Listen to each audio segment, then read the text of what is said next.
over there to where they belong. And I don't care what they have to do.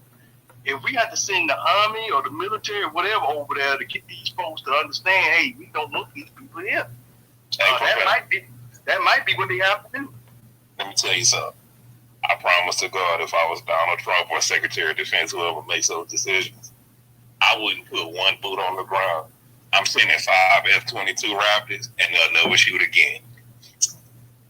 Good Lord, they up here busting. That you got the cartel. Damn, we got it to the point where the cartel busting. I see Ray up here. Let me go ahead. Ray got his hand up. Minx, I see you up here as well too. You want to speak? Go ahead and get your hand. We're gonna be talking tonight about the DEI. We're gonna be talking about birthright citizenship. We're gonna be talking about deportations. We're gonna be talking about the pardons that the Proud Boys, the Oath Keepers got. We also gonna even mention Marcus Garvey getting pardoned by Joe Biden as well too. So shout out. We live on YouTube right now, guys. I just want to go ahead and get it in. We're sick for over a week, but we back. It's been a little hot minute since the Newstoter broadcast / Twitter space, X space, whatever you want to call it, has been on, but we back in effect, and I'm glad to hear from everybody. So let me get it to my boy Ray and anybody else that wants to speak. And y'all make sure y'all retweet the space out. Let everybody know we live. Same for my people over there on YouTube. Go ahead and let everybody know we live on YouTube as well. Shout out to my boy Abdul over there as well too. But Ray, what's going on with you? How you doing tonight? Good, man. Just wanted to welcome you back, brother. It's been a hot minute, man. How you been? I've been okay, man. I was sick though, man. I was telling Professor and everybody, I was sick, man. So I'm just now like starting to get better and whatnot. The whole family was down and stuff. So I'm feeling much better. And I was wanting to go, but I just didn't really have the energy to really try to do nothing. So we back now though, man. And I see as I came back, I came right into this huge news cycle, everything going on, man. So we're going to be definitely getting it in tonight.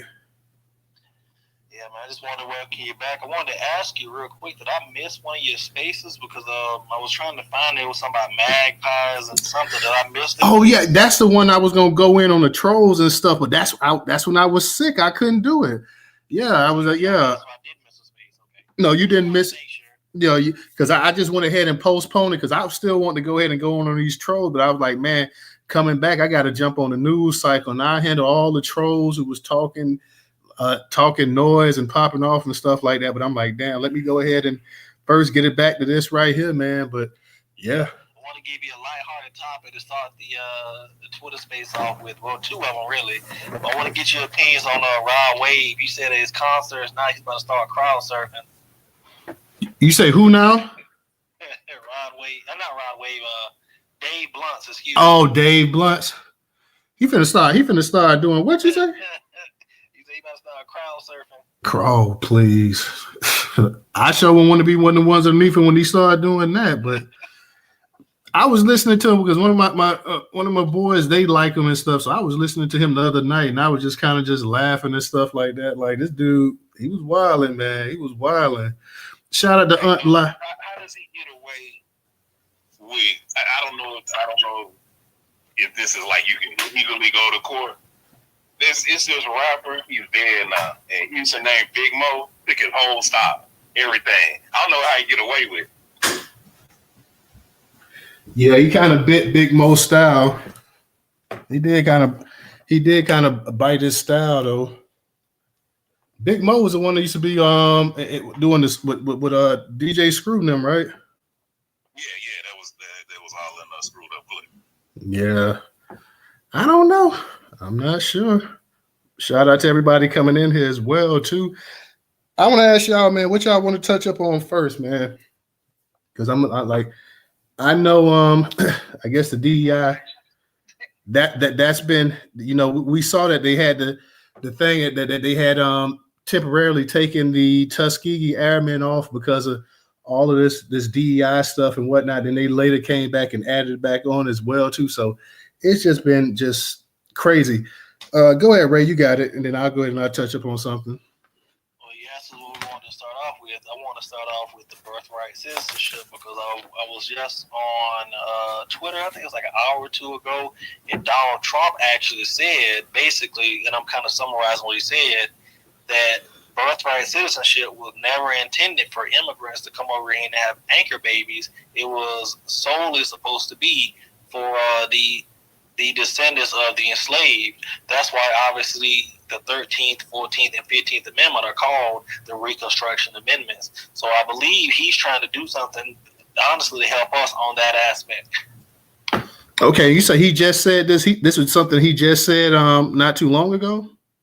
Yes, you want me to put it in the Jumbotron? Yeah, put it up in the Jumbotron. Because I was off of X for a little minute, but go ahead. Yeah, put it up in the Jumbotron. Go ahead. Tariq just posted it. All right, yeah, I got you. Go ahead, Pressure. You got it. I was going to say, too, real quick, and I'm going to mute up, touching on what Ray was talking about. Now, before Trump, before his presidency, now, even before he was president the first time, this has been debated and discussed many times before, and they've already come to the conclusion that birthright citizenship was, like Ray said, it was something for Reconstruction. It was after the Civil War, and it was to recognize the newly free slaves as citizens. This is indisputable. But I'll mute up and listen.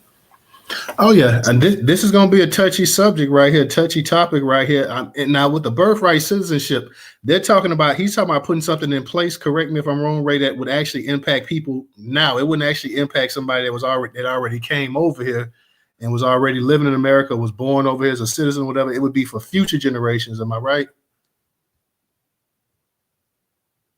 Sam, I'm sorry. I'm still trying to parse some of the Jumbotron. What'd you say? Oh, I was saying in terms of the birthright citizenship that Donald Trump is talking about, this would be something current for the, it wouldn't be for people who already came over and had kids and stuff like that. It would be, I guess, for future generations and stuff like that, trying to go ahead and stop that. Is that my understanding of it? Because I know if they already came over here and they had kids and stuff, they consider American citizens, so they're not going to take their citizenship, but it would be for, I guess, a stop to prevent any new immigrants coming over here having children on American soil and becoming citizens instantly. I mean, that's my mindset. Is that what he's talking about? From the way I understood it, he's not talking like that. From the way he was talking, he was like, this started I think Reconstruction was 1865, 66 to like 77, 78. It was on like 10 or so years or so. So I don't know if he's trying to go back that far. I mean, I honestly don't know. From the way he was talking, though, it sounded like he was saying this should have never been this way. So maybe he's going to go back and try to send everybody out that's just not, that was born on American soil, but their parents were illegal. This is going to be very, very interesting. Go ahead, Professor. Yeah, I was talking about that. The thing about it, though, Total, it's just like everybody's been saying, and it's actually written in documents that they was called the Reconstruction Amendments. Reconstruction Amendments pertain to the newly freed slaves, which means Negro, free Black Americans. So that pertains to us. That don't pertain to immigrants that want to come over here and have babies and drop them off, whatever they're trying to do. It don't pertain to that. And it should have never been mistaken or whatever you want to call it for that purpose. It's only, those amendments are only supposed to be strictly for us, Black Americans. And the thing is, what bothers me, Total, which is what I hope we all talk about in this space, is that we got people that look like us, which I don't know if it's Black America or maybe it is Black America, that are willing to give up something that really belongs to us, to other groups, that we should not be giving up to other groups, because these other groups don't give two F's about us, okay? And so we got to understand that these amendments is for us, and we need to be standing 10 toes down and making sure that we keep these amendments for our people only. There you go. Hey, I mean, now correct me if I'm wrong, but I think one time I read, now, was it in the 1890s that I think that the Chinese, that you had a situation with a Chinese immigrant or something like that as well too, and they were able to use a birthright citizenship to go ahead for that person to I don't know if for their child to actually become a citizen or something. I read it a while ago. I can't remember, offhand? Yeah, it was.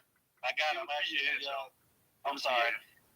Basically, the Chinese man, his name was Kim something, like Kim Ark or some shit. Excuse me, something to that effect. I want to start back. We're in a new year. I want to start off with the swear jar. Yeah, basically, for what I understand, he sued the Supreme Court for his citizenship, and that was like in the late 1898, 1899, 1900, or sometime around that time frame. And then, from what I understand, he actually won his case. Told her what happened in that case, and by the way, that man's name was Get Out Soon. Get Out Soon, that was his name. But I digress. This man sued by using white people, which, by the way, white people did this on behalf of him, because guess what they were trying to do? They wanted to bring in cheap labor with these Chinese men to work the railroads out in California, because they didn't want to pay black Americans. That's what that was about.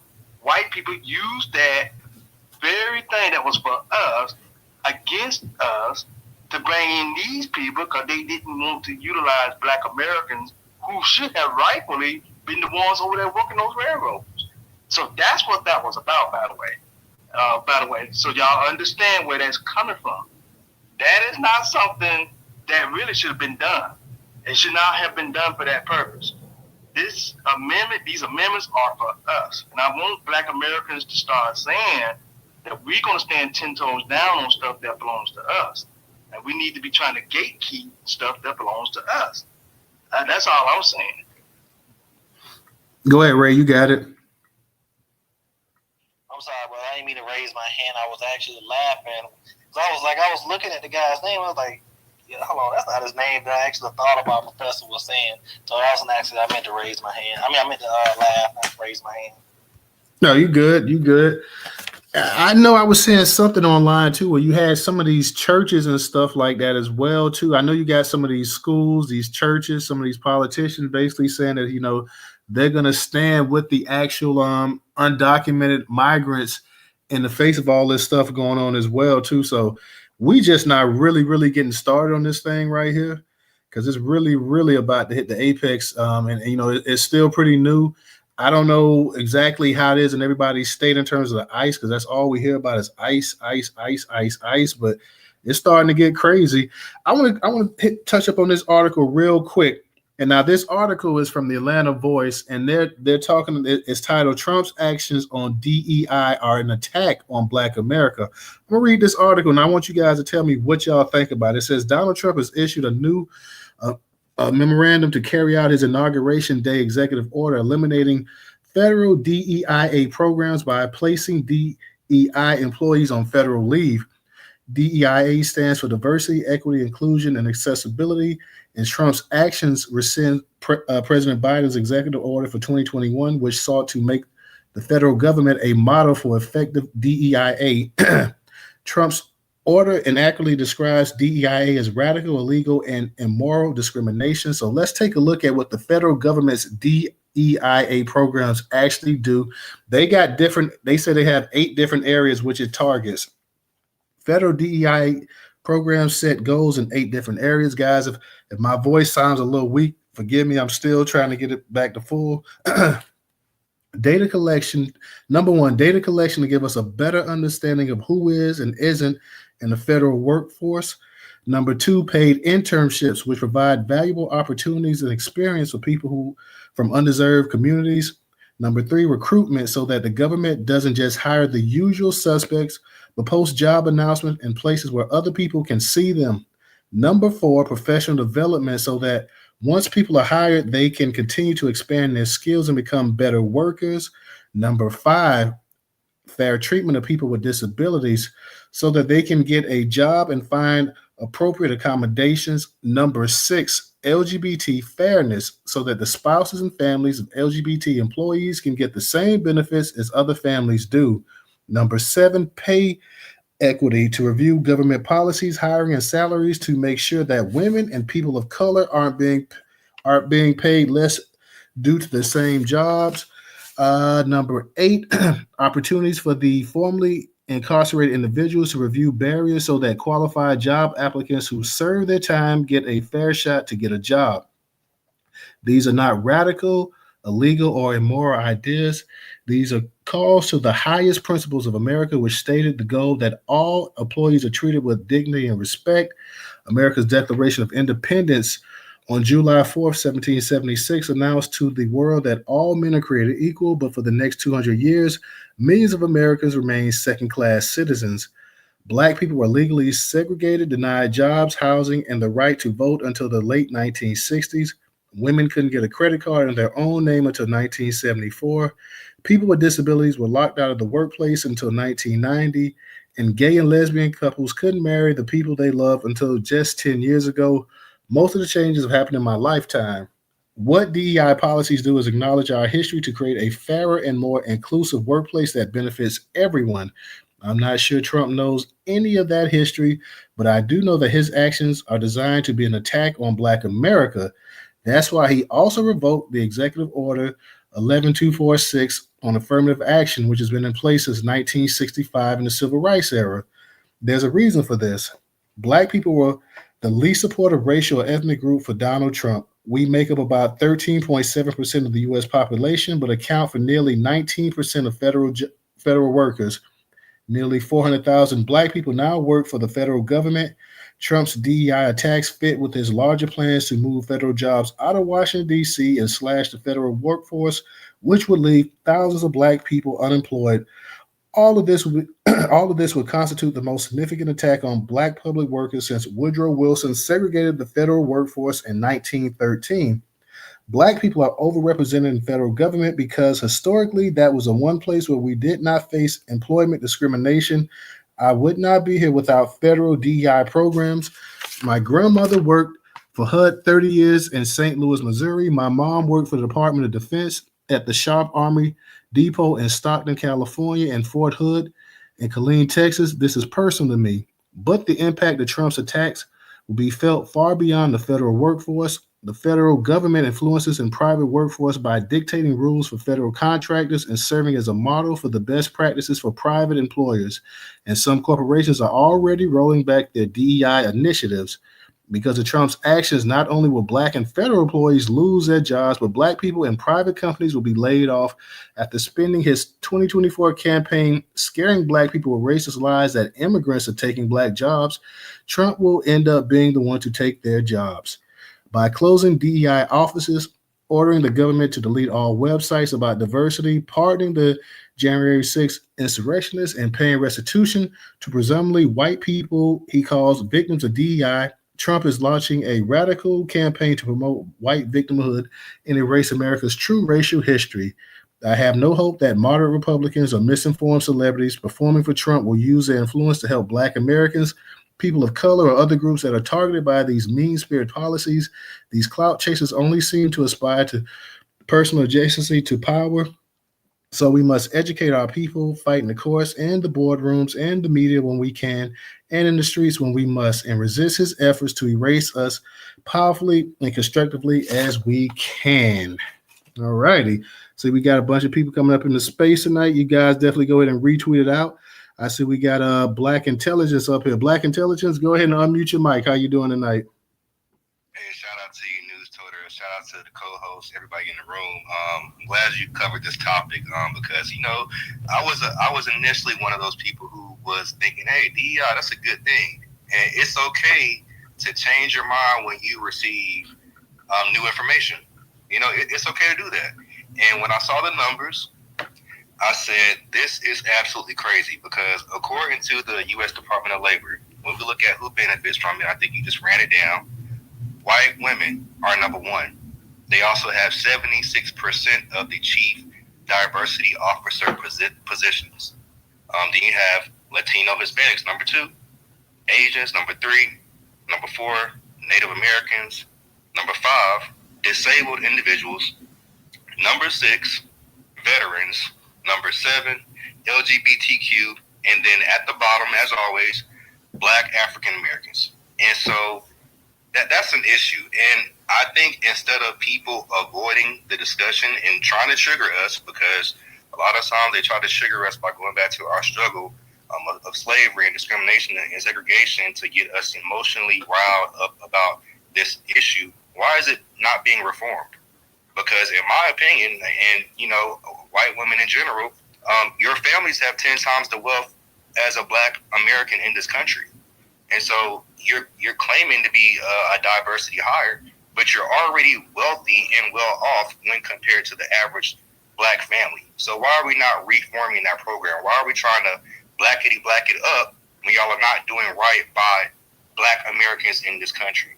And that is my issue. Even when you look at home ownership, 78% of white Americans own their home, and it's 68, I believe, for Asians. It's like 49 for Hispanics and Black people. At the bottom again, 42%. And so we're not benefiting as we should be equitable, because if it was equitable, we should be getting 15% of those jobs, because we are 15% of the U.S. population, not barely 3.5. They're doing the bare minimum to pretend as if they are actually fighting for Black people. They're trying to trigger us to get out there and be the mammy, the butler and maid, to windmill for them in these programs when they're not doing right by us at all. And that's my opinion. Let's reform it and then have a discussion. But don't get out here and say that this program is really benefit. I don't know one Black person who's been hired by DEI. We have to work 10 times harder. We got to be 10 times more qualified than all of these other groups of people. And that's just the reality of it. And so if these programs are really doing what they should be doing, we shouldn't have to work so we should have to break our back and work so hard just to get an interview and still not even be picked. And so that's my issue with what's going on. They're not being honest.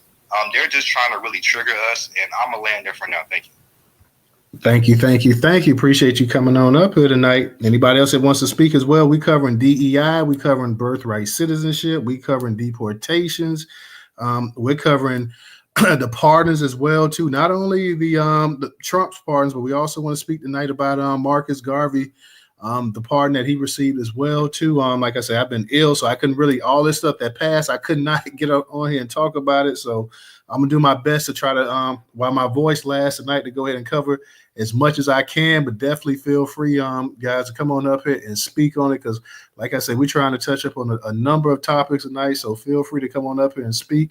Ray, go ahead, you got it.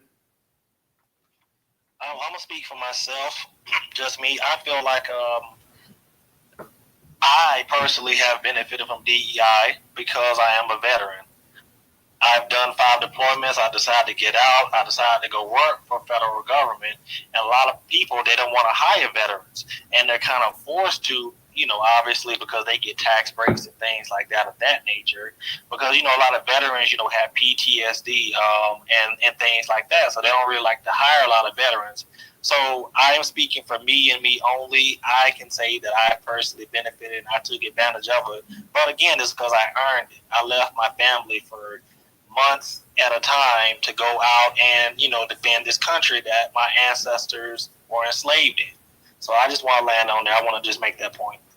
And you made a good point there, Ray, when you talk about being in the military and, maybe you benefited from it. Now, let me ask you one question too. Now, on a whole, do you think DEI benefits Black people in the country? No, as a whole, no. That's why I said I'm just speaking for me and me alone, and only because I'm a veteran. Okay, yeah, that's why I wanted to get your opinion on that. I just wanted to check and see how you felt about that. Go ahead, Pressure, you got it. Just real quick, I want to ask little bro, right? Just what he thinks, if I would say, like, well, he says that he benefited from DEI, but I would say that you used your life as a ransom for all the things that you benefited from. I wouldn't call it DEI. I would say, man, anybody that does that, I say whatever you got, they should have gave you that and more. But I'll mute up and listen.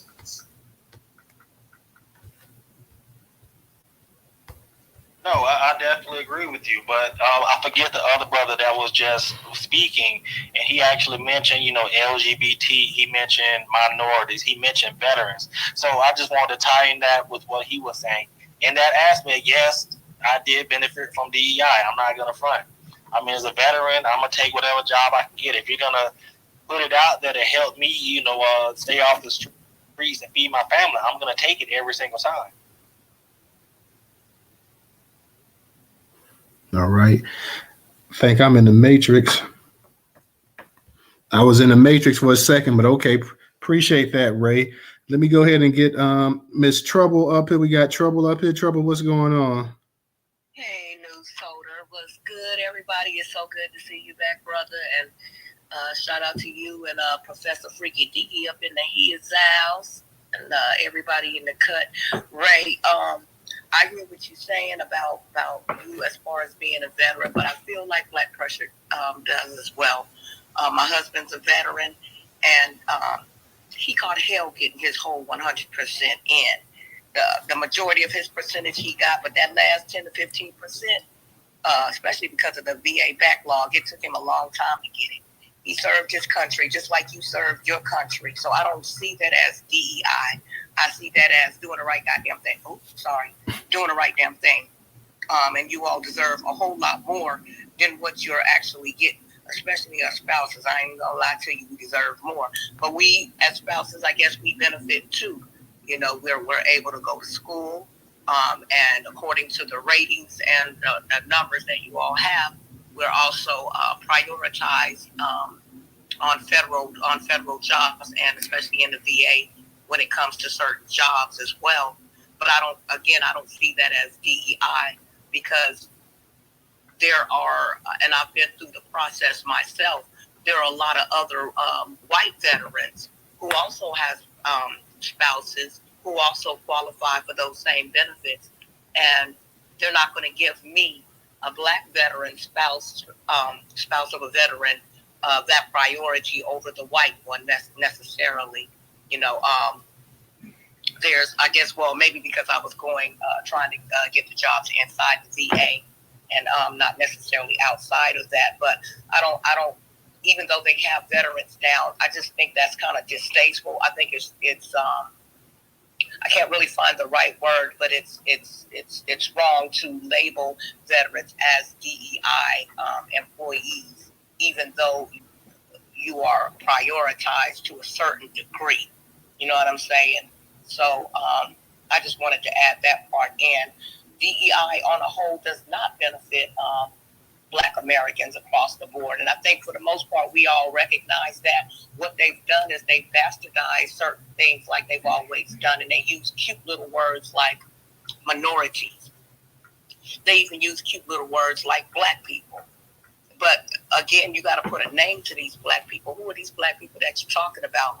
When they're talking about the jobs in Washington, D.C., okay, how many of those are Black Americans? How many of those are Black foreigners? Or Black people who just became citizens in the last generation or so? Because when you break the numbers down, as it was broken down earlier, those who are specifically Black Americans fall all the way down at the bottom. So what actual benefits are we getting? Birthright citizenship, this is getting ready to be extremely interesting, because you're talking about a Supreme Court who is now more conservative than it was back in the days when you were talking about the Chinese man who was able to use the 14th Amendment to become a citizen. See, so the courts is a whole lot different now. Donald Trump stacked it the last time he was the president. And being that the Republicans hold all three branches of government right now and the Supreme Court, oh, baby, it's about to get very interesting. People are scrambling. They're making videos. They're whining. And the interesting thing is you have the audacity to be getting your bunkie kicked all over the place with ICE coming for you, and you're still making videos, wagging your fingers at Black Americans. Oh, you all should humble yourselves, one of the videos says. Oh, you should be helping us. And why are you all sitting this one out? No. You don't get to play that game. That's not the game that you get to play. Okay? Because and again, it goes through, you're still talking that slick talk. How are you going to be talking slick talk while asking us for our help, or telling us, wagging your finger and shaking your neck like we owe you something? We don't owe you anything. And you're damn right we should sit this one out and see how this plays out. Now people want to gaslight us and say, well, hey, you all are deportable too. No. Your little redneck president just came and told you all that, that the 14th Amendment was for the slaves. And his Congress people that's coming out swinging for him. There was another white man that has a video out too. He's talking the same thing in these congressional halls. They're not talking about us, and you're not going to gaslight us and make us feel as if they're talking about us. Those of us who want to sit this one out, you're doing the right thing. Sit it out and let them have it. I land. Yes, ma'am. Thank you, Miss Trouble. Thank you. But before I, Professor, hold that one thought real quick. I want to touch up on this one article that I saw, and I don't know if you guys saw about the Klan over in Kentucky sending out all these flyers. I tweeted it out yesterday. It says KKK posting flyers in Kentucky telling immigrants to leave now. Can you hear me, Professor? Because I'm gonna read it off the site. Can you hear me, Professor? I can hear you good. Okay, it says Kentucky authorities have launched an investigation after racist KKK flyers telling immigrants to leave now surfaced in multiple cities. According to photos obtained by WKRC, the racist flyers found in Fort Wright and Fort Mitchell depict a cartoon Uncle Sam kicking a family of 5 and holding a proclamation referring to mass deportation on January 20, which marked President Donald Trump's inauguration. The flyer also urged citizens to monitor and track all immigrants, report them all. We are aware and we have already taken one report for this disturbing and disgusting KKK propaganda that is being passed around our community. This is hateful garbage and has been turning up in other cities as well. The Ludlow Police Department said in a statement on Tuesday, January 21st, we do not support or condone this type of behavior. And if you feel that you're being harassed or threatened, do not hesitate. I'm calling and filing a police report. The flyers were produced by KKK base in Maysville, Kentucky. At the bottom of the flyer, the white supremacist group invited people to join and offered to send informational packets and applications for $1. On behalf of myself, council, and staff, I want to condemn this flyer, and state in the strongest possible terms that this type of hateful garbage is loathsome and deplorable, does not represent the Fort Wright community or the values of our businesses and residents, and will not be tolerated in the city of Fort Wright, and should not have been tolerated by our society as a whole, Mayor Dave Hatter said in a statement, adding that he encourages residents to stay alert and report anything suspicious. Bellevue Police Chief John McClain said he has contacted the FBI about the racist flyers. I sent an email to the agent in charge of Covington office to let him know this propaganda is making its round, McClain said in a statement. So, man, you got stuff really, you got Klan putting out flyers for about deporting people and everything else like that. The feds are getting involved.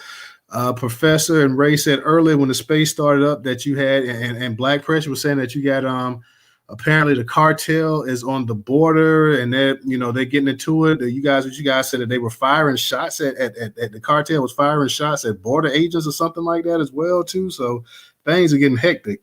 Yeah, it's becoming hectic with this whole immigration thing. But y'all, I want you to stay alert to what's really happening here, because let's look at the fact that the Democratic Party and Democratic shields, because we know a bunch of them that's up in these spaces, they will do anything, and I do mean anything, to make us Black Americans look bad in this situation, and to make it look like that they are being slandered or they just innocent victims.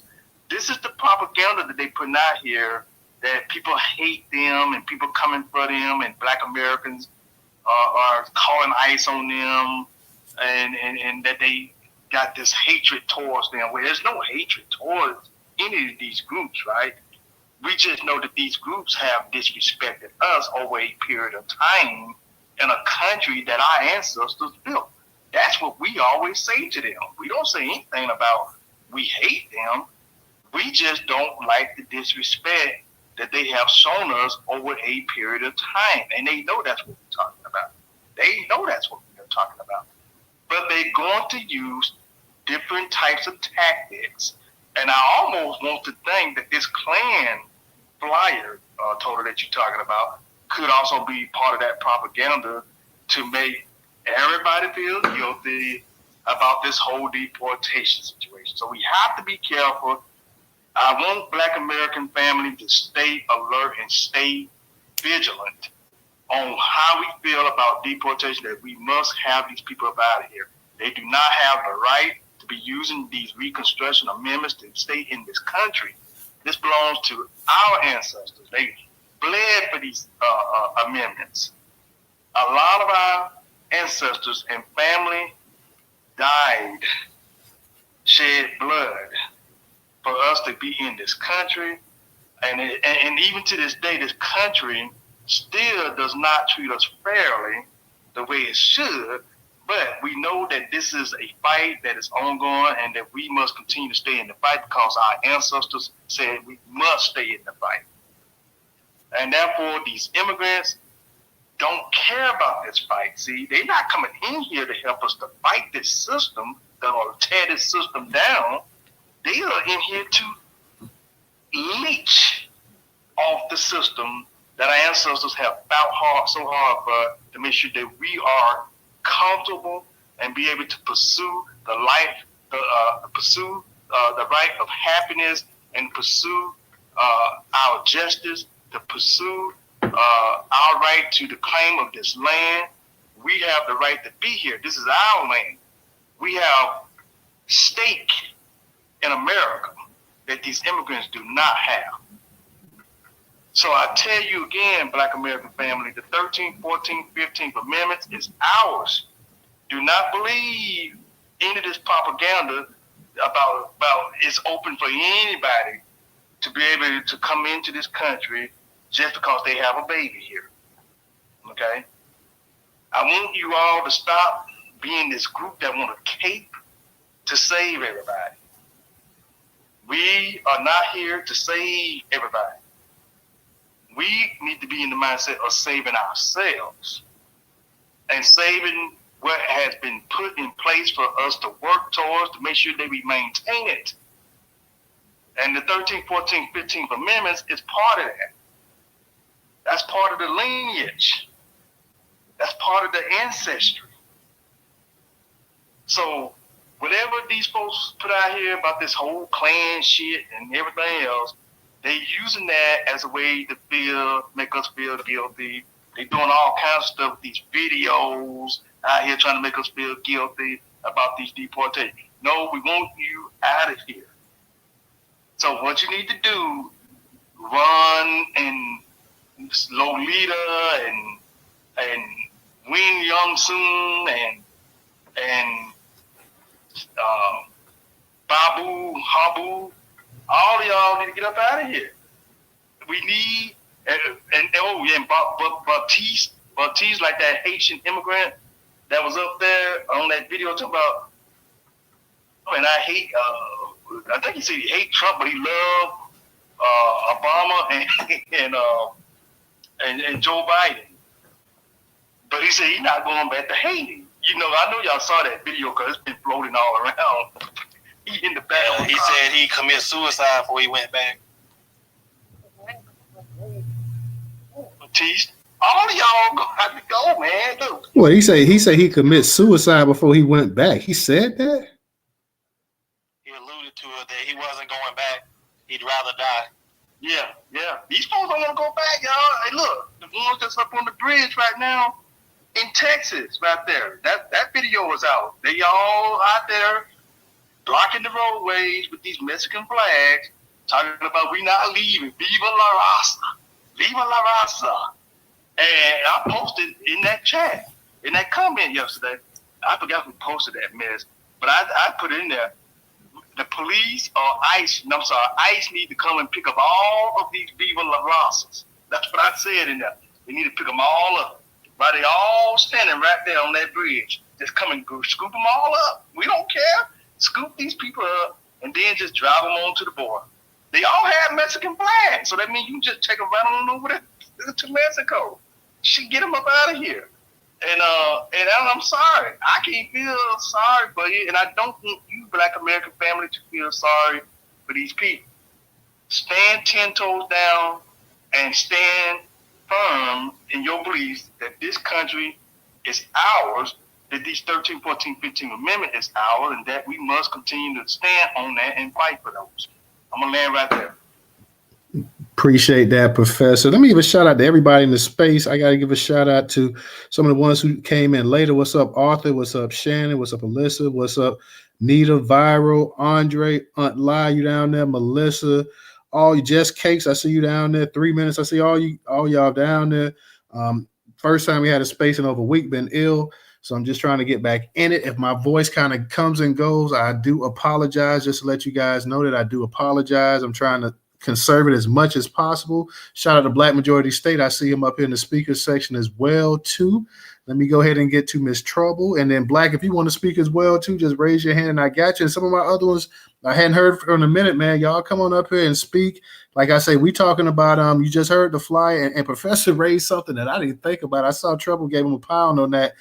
Professor was saying basically like he wouldn't be surprised if the KKK fly that I read about that was in Kentucky, if that might just not, be some kind of finesse trying to gain some sympathy right there. Professor, I'll be honest, I did not think about that when I saw the, I know you probably, I think you might have retweeted the post out yesterday or something like that or liked it. So I just saw it and went ahead and put it out there as well too. But I did not really think about that as well too. I kind of was getting back and forth with a few Mexicans online and stuff because this woman on TikTok had this TikTok video talking about, she was disappointed in Black Americans basically because Mexicans have always supported us. And, Mexico was a place that we could run away from when we were slaves and this and that or whatever. And, for Black people not being out here championing and trying to help Mexicans who are about to be deported, that was kind of suspect. And I'm like, wait a minute. I had to respond to that because I quoted that tweet. I'm like, wait a minute. Let's be honest here. Okay. Mexicans have benefited off the civil rights movement, off of the Black struggle. Mexico itself was built by whether you want to call them Black people or melanated people. Let's not sit up in that like Mexico itself wasn't a slave colony. And I know people want to sit up here and say, well, Mexico became officially an independent nation back in 1824 and 1828. 1829, they ended slavery and all this other crap. Mexico was just like any other colony over here in the New World, just like the pre-colonial United States that was built by Black people. So let's not sit up here and act stupid because 4 or 5 years later or after you became independent, you decided to change things up and you changed your name or whatever. The entire culture of Mexico was just like any other slave nation. And matter of fact, I even had an African sister jump on there and calling me a liar, sitting up here talking about stop lying. Black people didn't build Mexico up.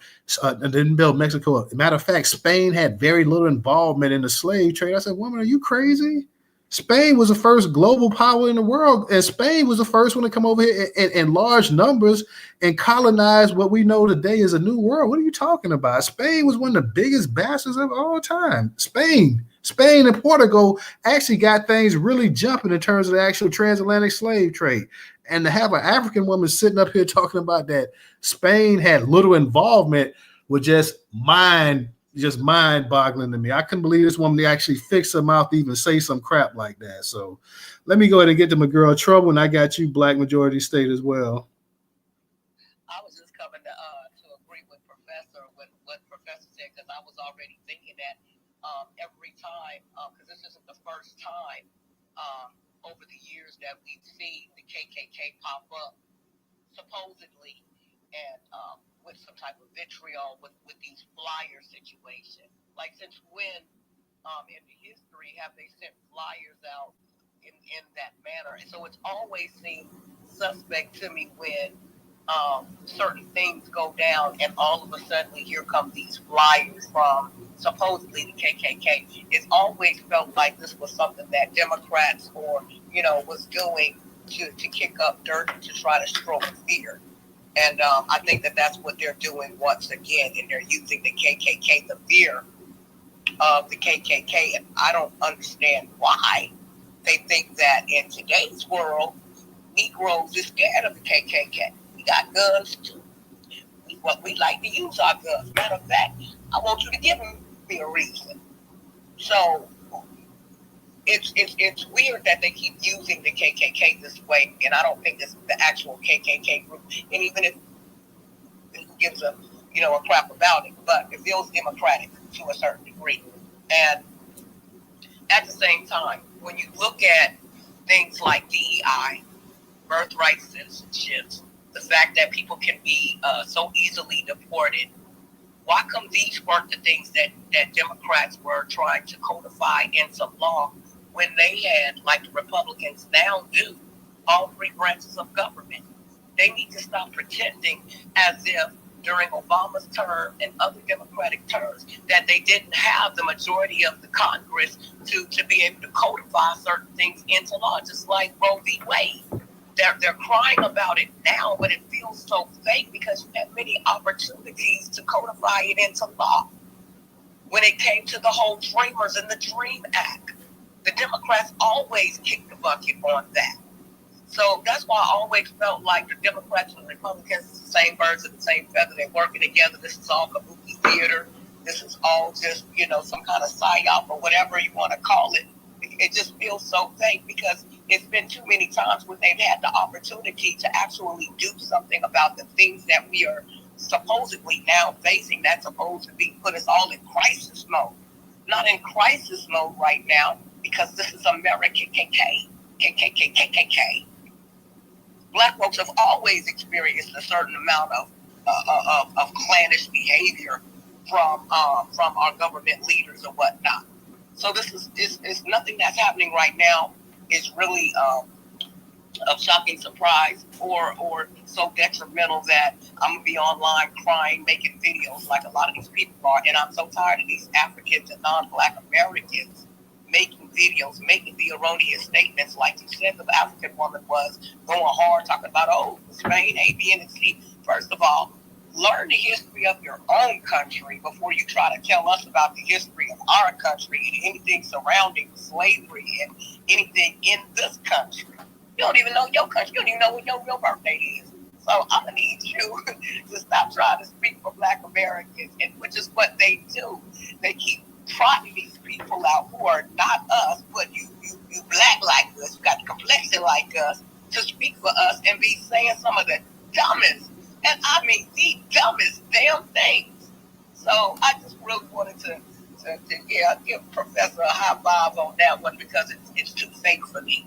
It really is too fake, and I hope we all sit back and pay attention to what I like to call the 52 fake out, and it's always going to be the 52 fake out when it comes to these crackers. I hear. Yes, ma'am. Trouble up here dropping knowledge. Shout out Nightfall. Yes, I'm definitely feeling better.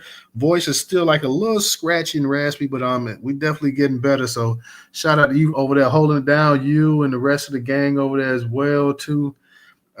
And sisters and the rest of you guys over there holding it down over there on the YouTube for us. Black Majority State, how you doing tonight?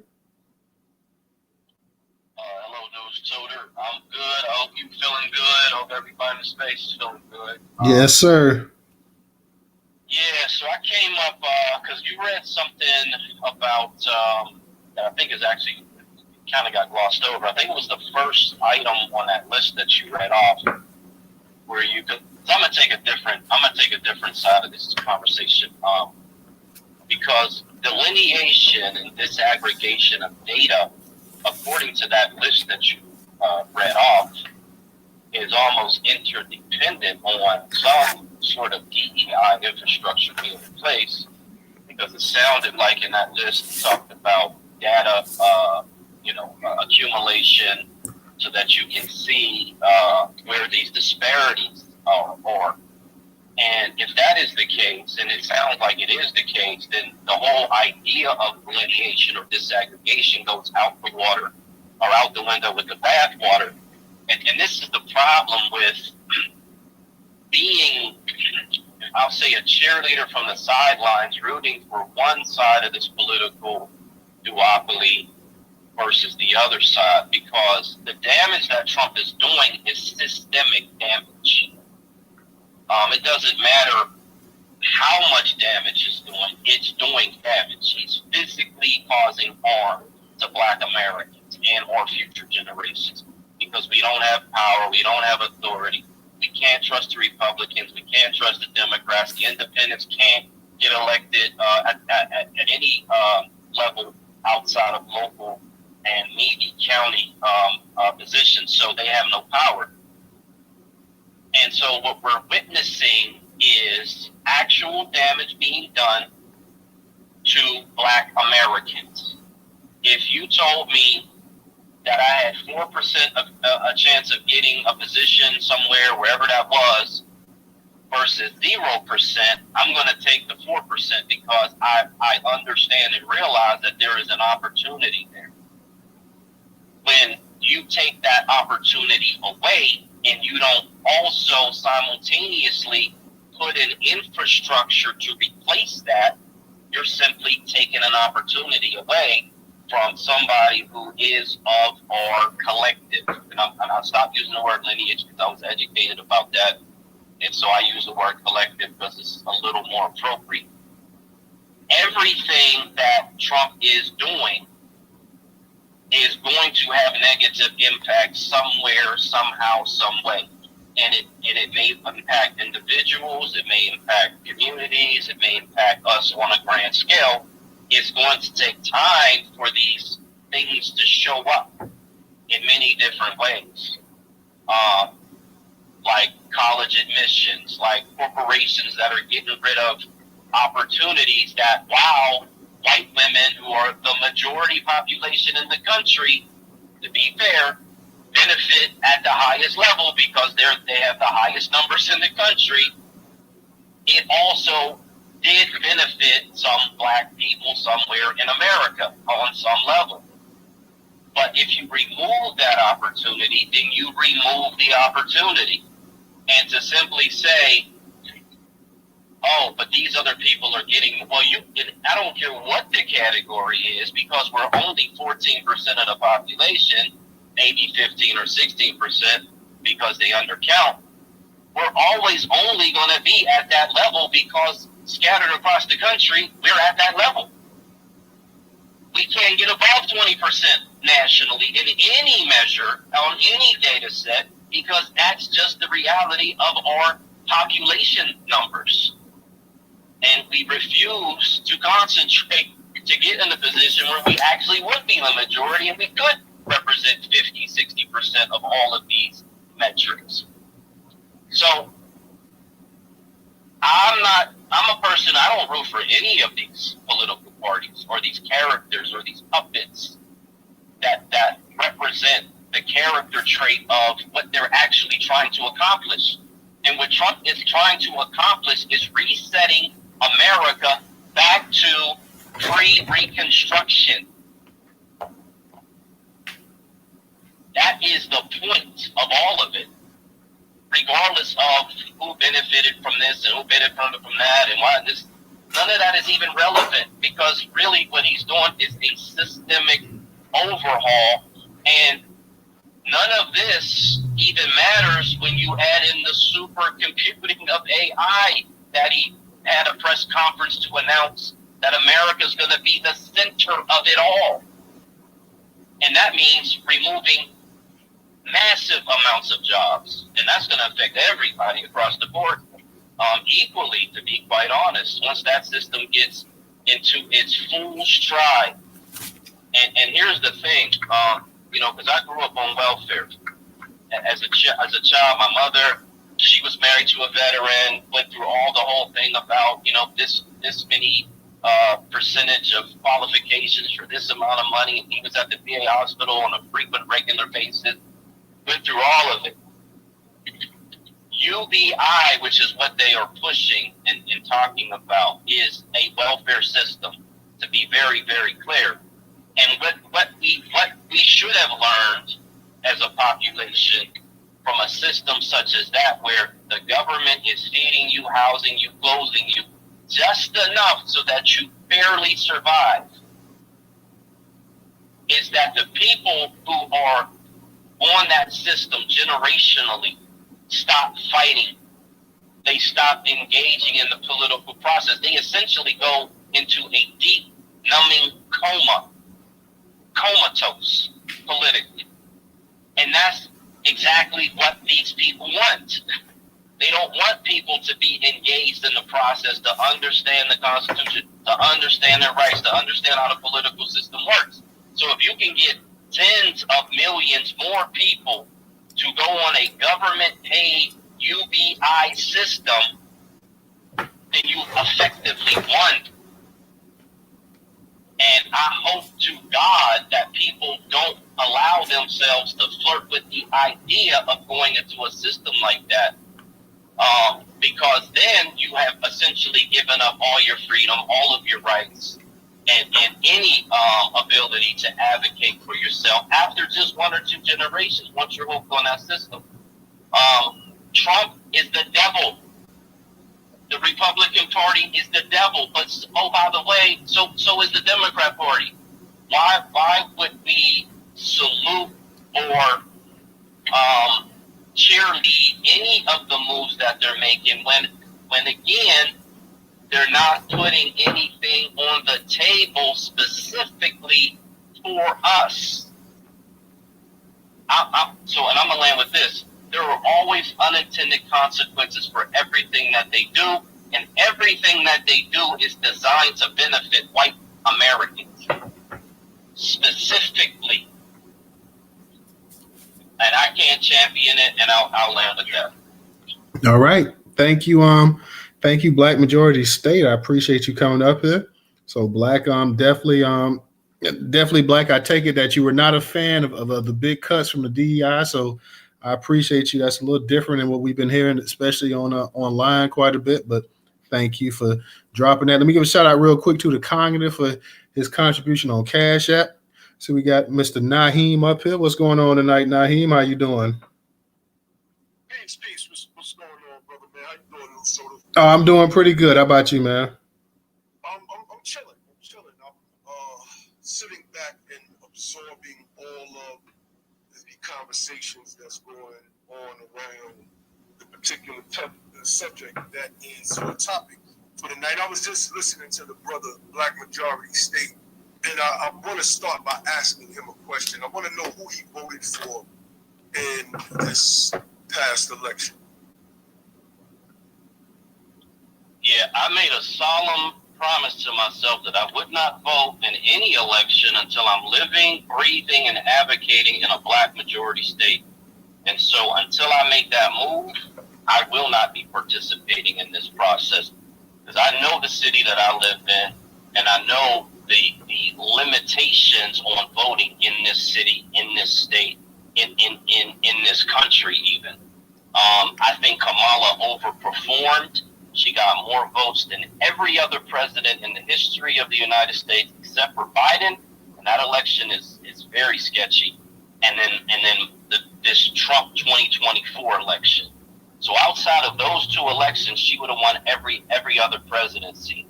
I'm not an advocate for Kamala, but I think that the way that this election has been characterized is unfortunate and not a factual representation of what actually happened in it. And I'll land with that. All right, so when we're looking at our people in this country, the American freedom, we are the largest ethnic group in this country. We're not a minority. And that number, that position, I should say, fluctuates with the German Americans in this country. Sometimes they're number 1 and we're number 2. Sometimes they're number 2 and we are number 1. When you look at the affirmative action case, the Students with Fair Admissions versus Harvard, we see that particularly Justice Gorsuch breaks down the fictitious nature of race and why it's something that should not be used. And I don't think that we should use it anymore. But that's just my opinion on it. I just tend to agree with this justice in this sense.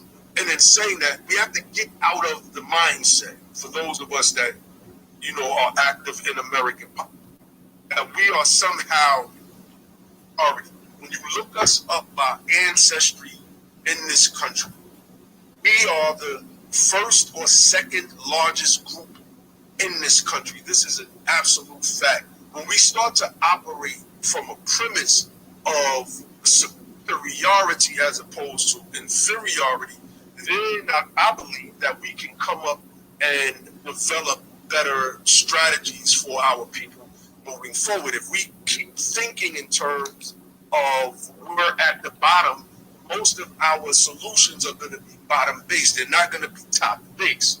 I agree with the brother about black majority states, or what I would call freedmen majority states.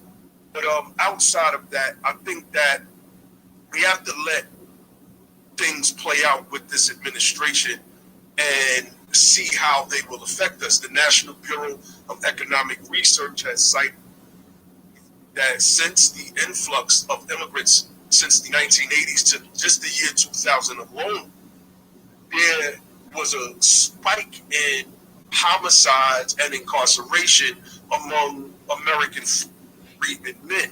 They drew a correlation that with the rise of immigration and jobs going to mainly Mexicans, and were represented in areas like construction, that we then turned to the street economy.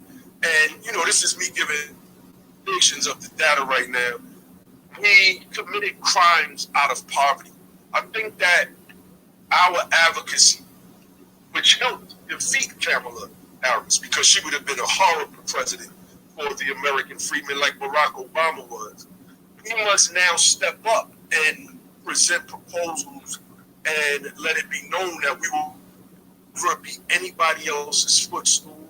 We will never, ever be used for our votes. We will never, ever be given broken promise or false promises that only get broken within the first, 100 days of the administration, et cetera, et cetera. So I believe that the removal of DEI initiatives across the board is a good thing, because these programs use the name of our people, as I always say, in the headline, but in the body of the text, it is for people of color, even people that look like us. So I just wanted to come up here and say that in my opinion, DEI, which is a term that goes with BIPOC, a term that goes with people of color, did not benefit us. Affirmative action, modern day affirmative action, benefits going largely to white women, and then after that, particularly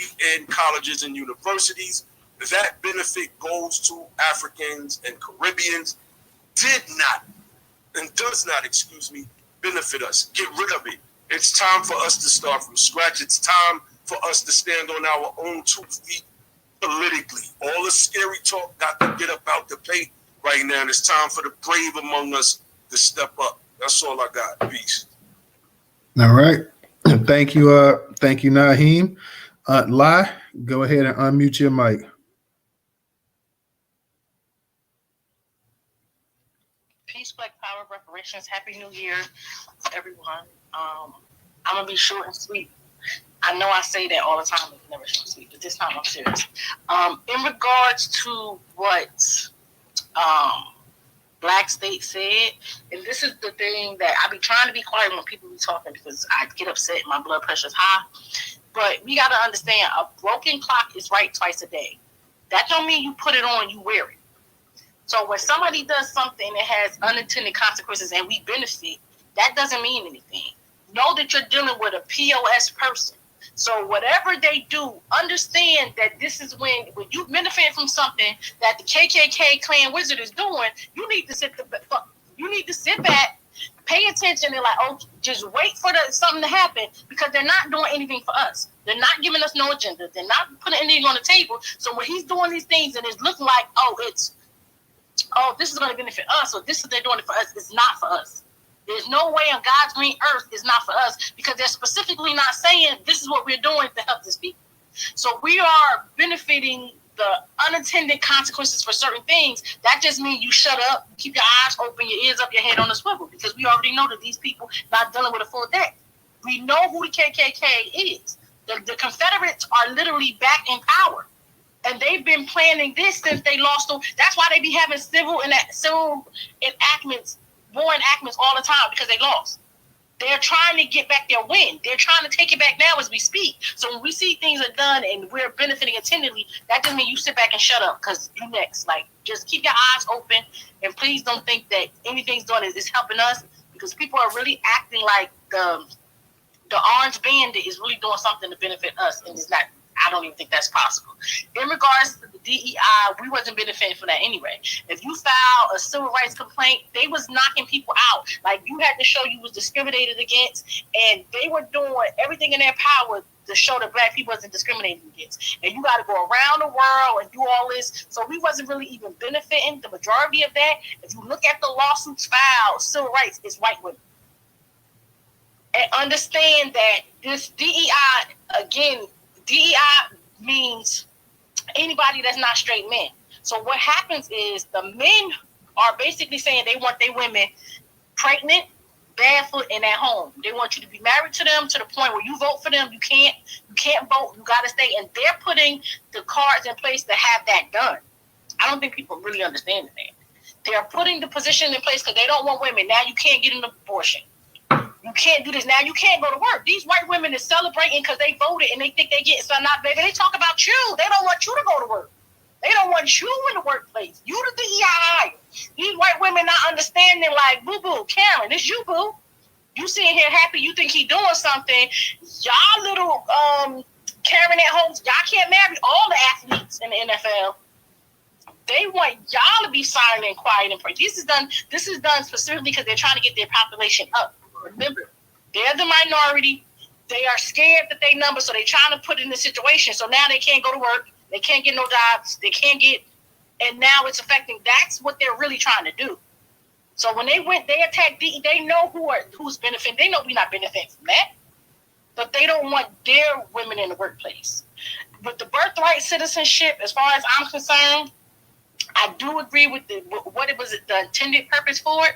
I do believe that's something with the immigration, but again, they're trying to cut down on the population of the United States, because if they can figure out a way to invalidate births going forward, their population, the immigrant population, you can live here, but you can't be a citizen, that population don't count. So if we can stop the immigration population from adding up, and we can increase the white population, because now these women got to get we don't care if you get raped by us. Your body, my choice. You having that baby, they want their population. So they're doing everything in their power to try to get their population, even if it doesn't make sense. So I just feel like we need to understand, when you're dealing with the devil and the white supremacists, understand that the only people that they care about and that they intend to benefit is themselves. If we benefit from it, cool beans. Let's eat our popcorn and relax. But understand, at the end of the day, when they get finished with the immigrants and kicking them out and taking their birthrights, and remember, they married to immigrants. I'm thinking, this is what I'm hoping for with this presidency. He got 4 years. He don't know how to get along with anybody. So I was giving him 7 to 12 before him and his homeboys start beefing with each other. And then they just going to be fighting each other for the next 3 because they don't know how to get along with nobody. But I just really feel like we need to see the forest for the trees. And I appreciate what Black State said, because we really need to start thinking a broken clock is right twice a day. That doesn't mean you wear it and take it with you. And I'm going to fold my chair and dock my boat. Real quick, Aunt Lai, I want to ask you this, because I meant to ask some of the other speakers too. We see the pardons that Trump has been given to the Proud Boys and the insurrectionists. Also, I want to get your opinion on that, and also the pardon that Biden gave Marcus Garvey. Do you have any thoughts on those? I feel like the thing is, with the pardons of the January 6 people, he said he was going to do that, and I believe he is just as retarded as he say he is, or he act. So he did everything. The one of them got killed already. Shout out to him. He, my granddaddy said the only good cracker is a dead cracker. I'm gonna shout out granddaddy for that. So I feel like they're gonna fight themselves. They're gonna be fighting themselves. They're gonna be at it with themselves. So he's gonna do what he do. He's gonna pardon them. He's gonna do all kinds of. That's a distraction. He's trying to distract us from something else. I don't know if you saw what he did, but he had his what's that Vivid guy asked if the FDIC Do we have to federally insure people money? I don't think people call ICE on buyback. Call ICE. They literally said that they're trying to go to the FDIC to see why do we need to insure people money in the bank. What? I don't know if you remember the Freeman Bank. Call ICE, sister. When they had the Freeman Bank, when they had people money in the bank and the money just disappeared, now they're really trying to see if they could just make it to a point where if a bank go under, your money in the bank, I don't know if you remember the bank in San Francisco that just went under. So I feel like all of those pardons and other stuff, a lot of stuff is distracting them from what they're really trying to do. They're trying to make it, if you have money in the bank and the bank go under, they get to keep your money. So, and I think Biden didn't pardon who I wanted him to pardon. He didn't pardon Asana Shakur, and he pardoned him and his family because he knew they was gonna go after them. But he could have did more than what he did, especially since he put us in the situation by the crime bill. He could have did a lot more than what he did. All right, thank you, Aunt Lai. DJ, go ahead. You got it. Yeah, I'm back, son. Newstoter. You know what I'm saying? Yeah, my sister Aunt Lai cooking and smoking and loving Brick City in the building. Stay mad. You know what I'm saying? Rise a coon all day, every day. Get them up out of here, Ice. You know what I'm saying? Shout out to Ice. You know what I'm saying? We don't care. Rise lying, man. Don't forget this sucker running for governor. No, Rise. I don't even believe anybody was harassed or taken. You know what I'm saying? Ain't nobody believe you, son. You horrible person. You know what I'm saying? Reparations is for Negroes. Remember I told you that, B. You know what I'm saying? So at the end of the day, yeah, shout out to Trump a lump. You know what I'm saying? Like. Get them up out of here. They mad, son. You know what I'm saying? They extra mad. We told y'all. You know what I'm saying? Stop playing with black people. Y'all disrespecting us online. You calling us farm equipment tethers. You know what I'm saying? And slaves and all this other stuff saying we eat slave food. Soul food is slave food. Wow. Well, it's going to be this mac and cheese. Going to be yummy this Thanksgiving. You know what I'm saying? Without y'all on the block. You know what I'm saying? Peddling your fruit and having all your babies come through the out. Nah. Y'all gotta go, people. You know what I'm saying?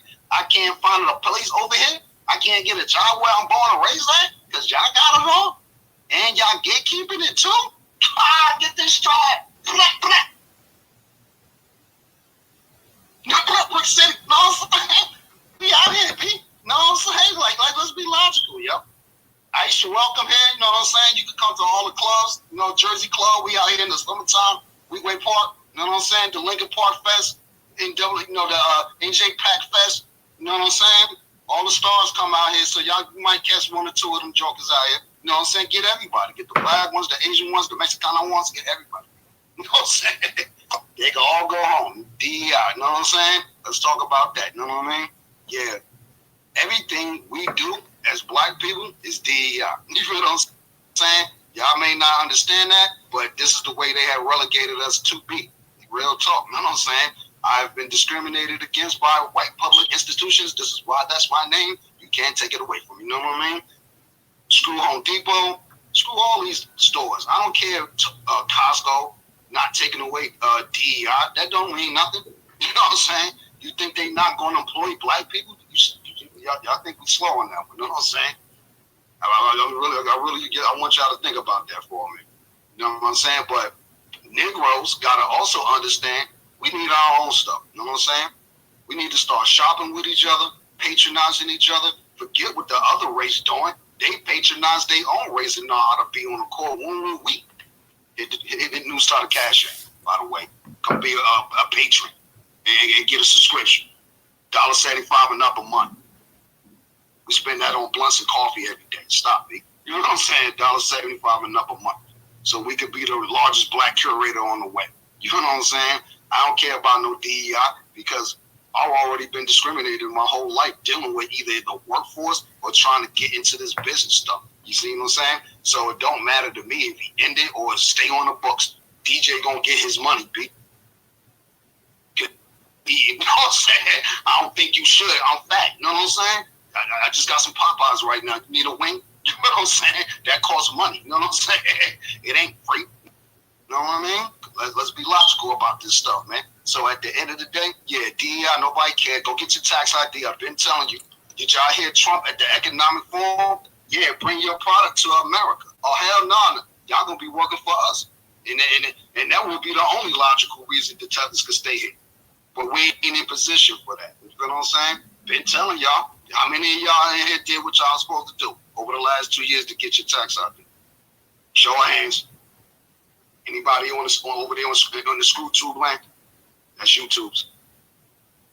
Did y'all go do what I say and get your tax ID so you can hire me? You feel what I'm saying? As the boss. And I can hire you as the boss. You know what I'm saying?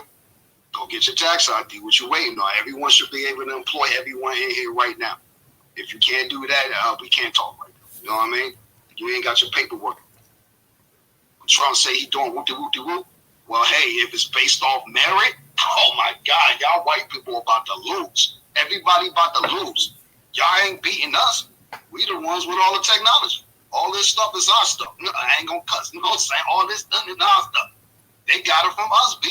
The Japanese, the PlayStation 5, that's Negro in technology. I know you lying now. You know what I'm saying? Why we ain't controlling that? I'm trying to get my little cousin to start designing video games. All y'all do is play Xbox all day. You better be making these at the end of the day, B. Because this is $1 trillion industry.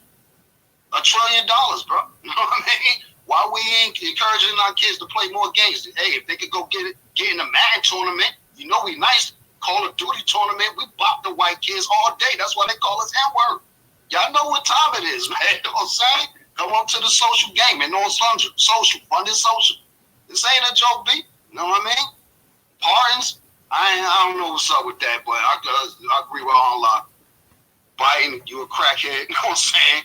Your son is a crackhead, you know what I'm saying? Your wife a crackhead.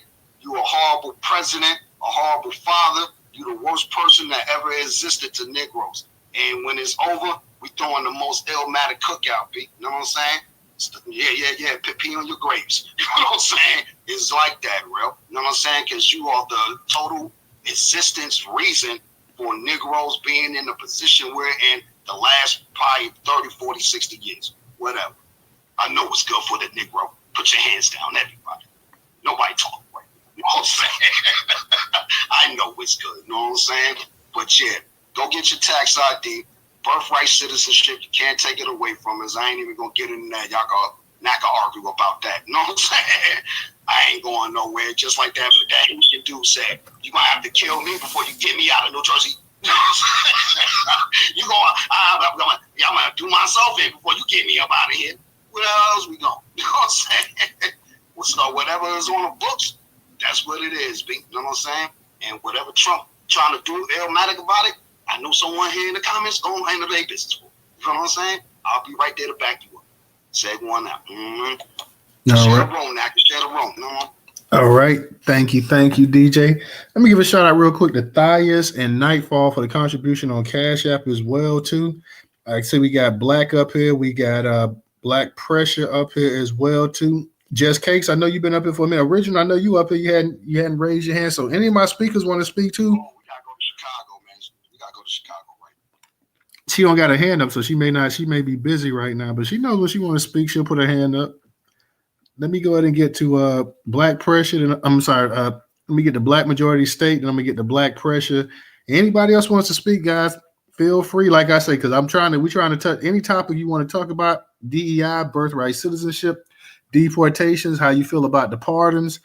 Go ahead and put it all. Everything is up tonight. So let me go ahead and get the Black Majority State. Okay, thanks for allowing me to speak again. So in the pardons, that's a presidential power. They got the authority to do whatever they want with it. There were some questions. There's always going to be questionable ones every time they do it. So it is what it is. He could have did more, Biden for sure. And Trump certainly can do more if he means what he says when he says Black Americans are the ones that helped him win this presidency. Then he needs to do something with that, not just make a statement about it, but actually put it on paper and bring forward these policies that people are thinking that they're going to be able to develop and put on his desk and get him to push it through Congress. And I don't have any problems with that, and that's a good thing. The problem is always intention and enforcement and everything that these people do. So whatever the intention is, to be quite honest, doesn't really matter. It's always the enforcement of it. It's always how it actually gets pushed through the system.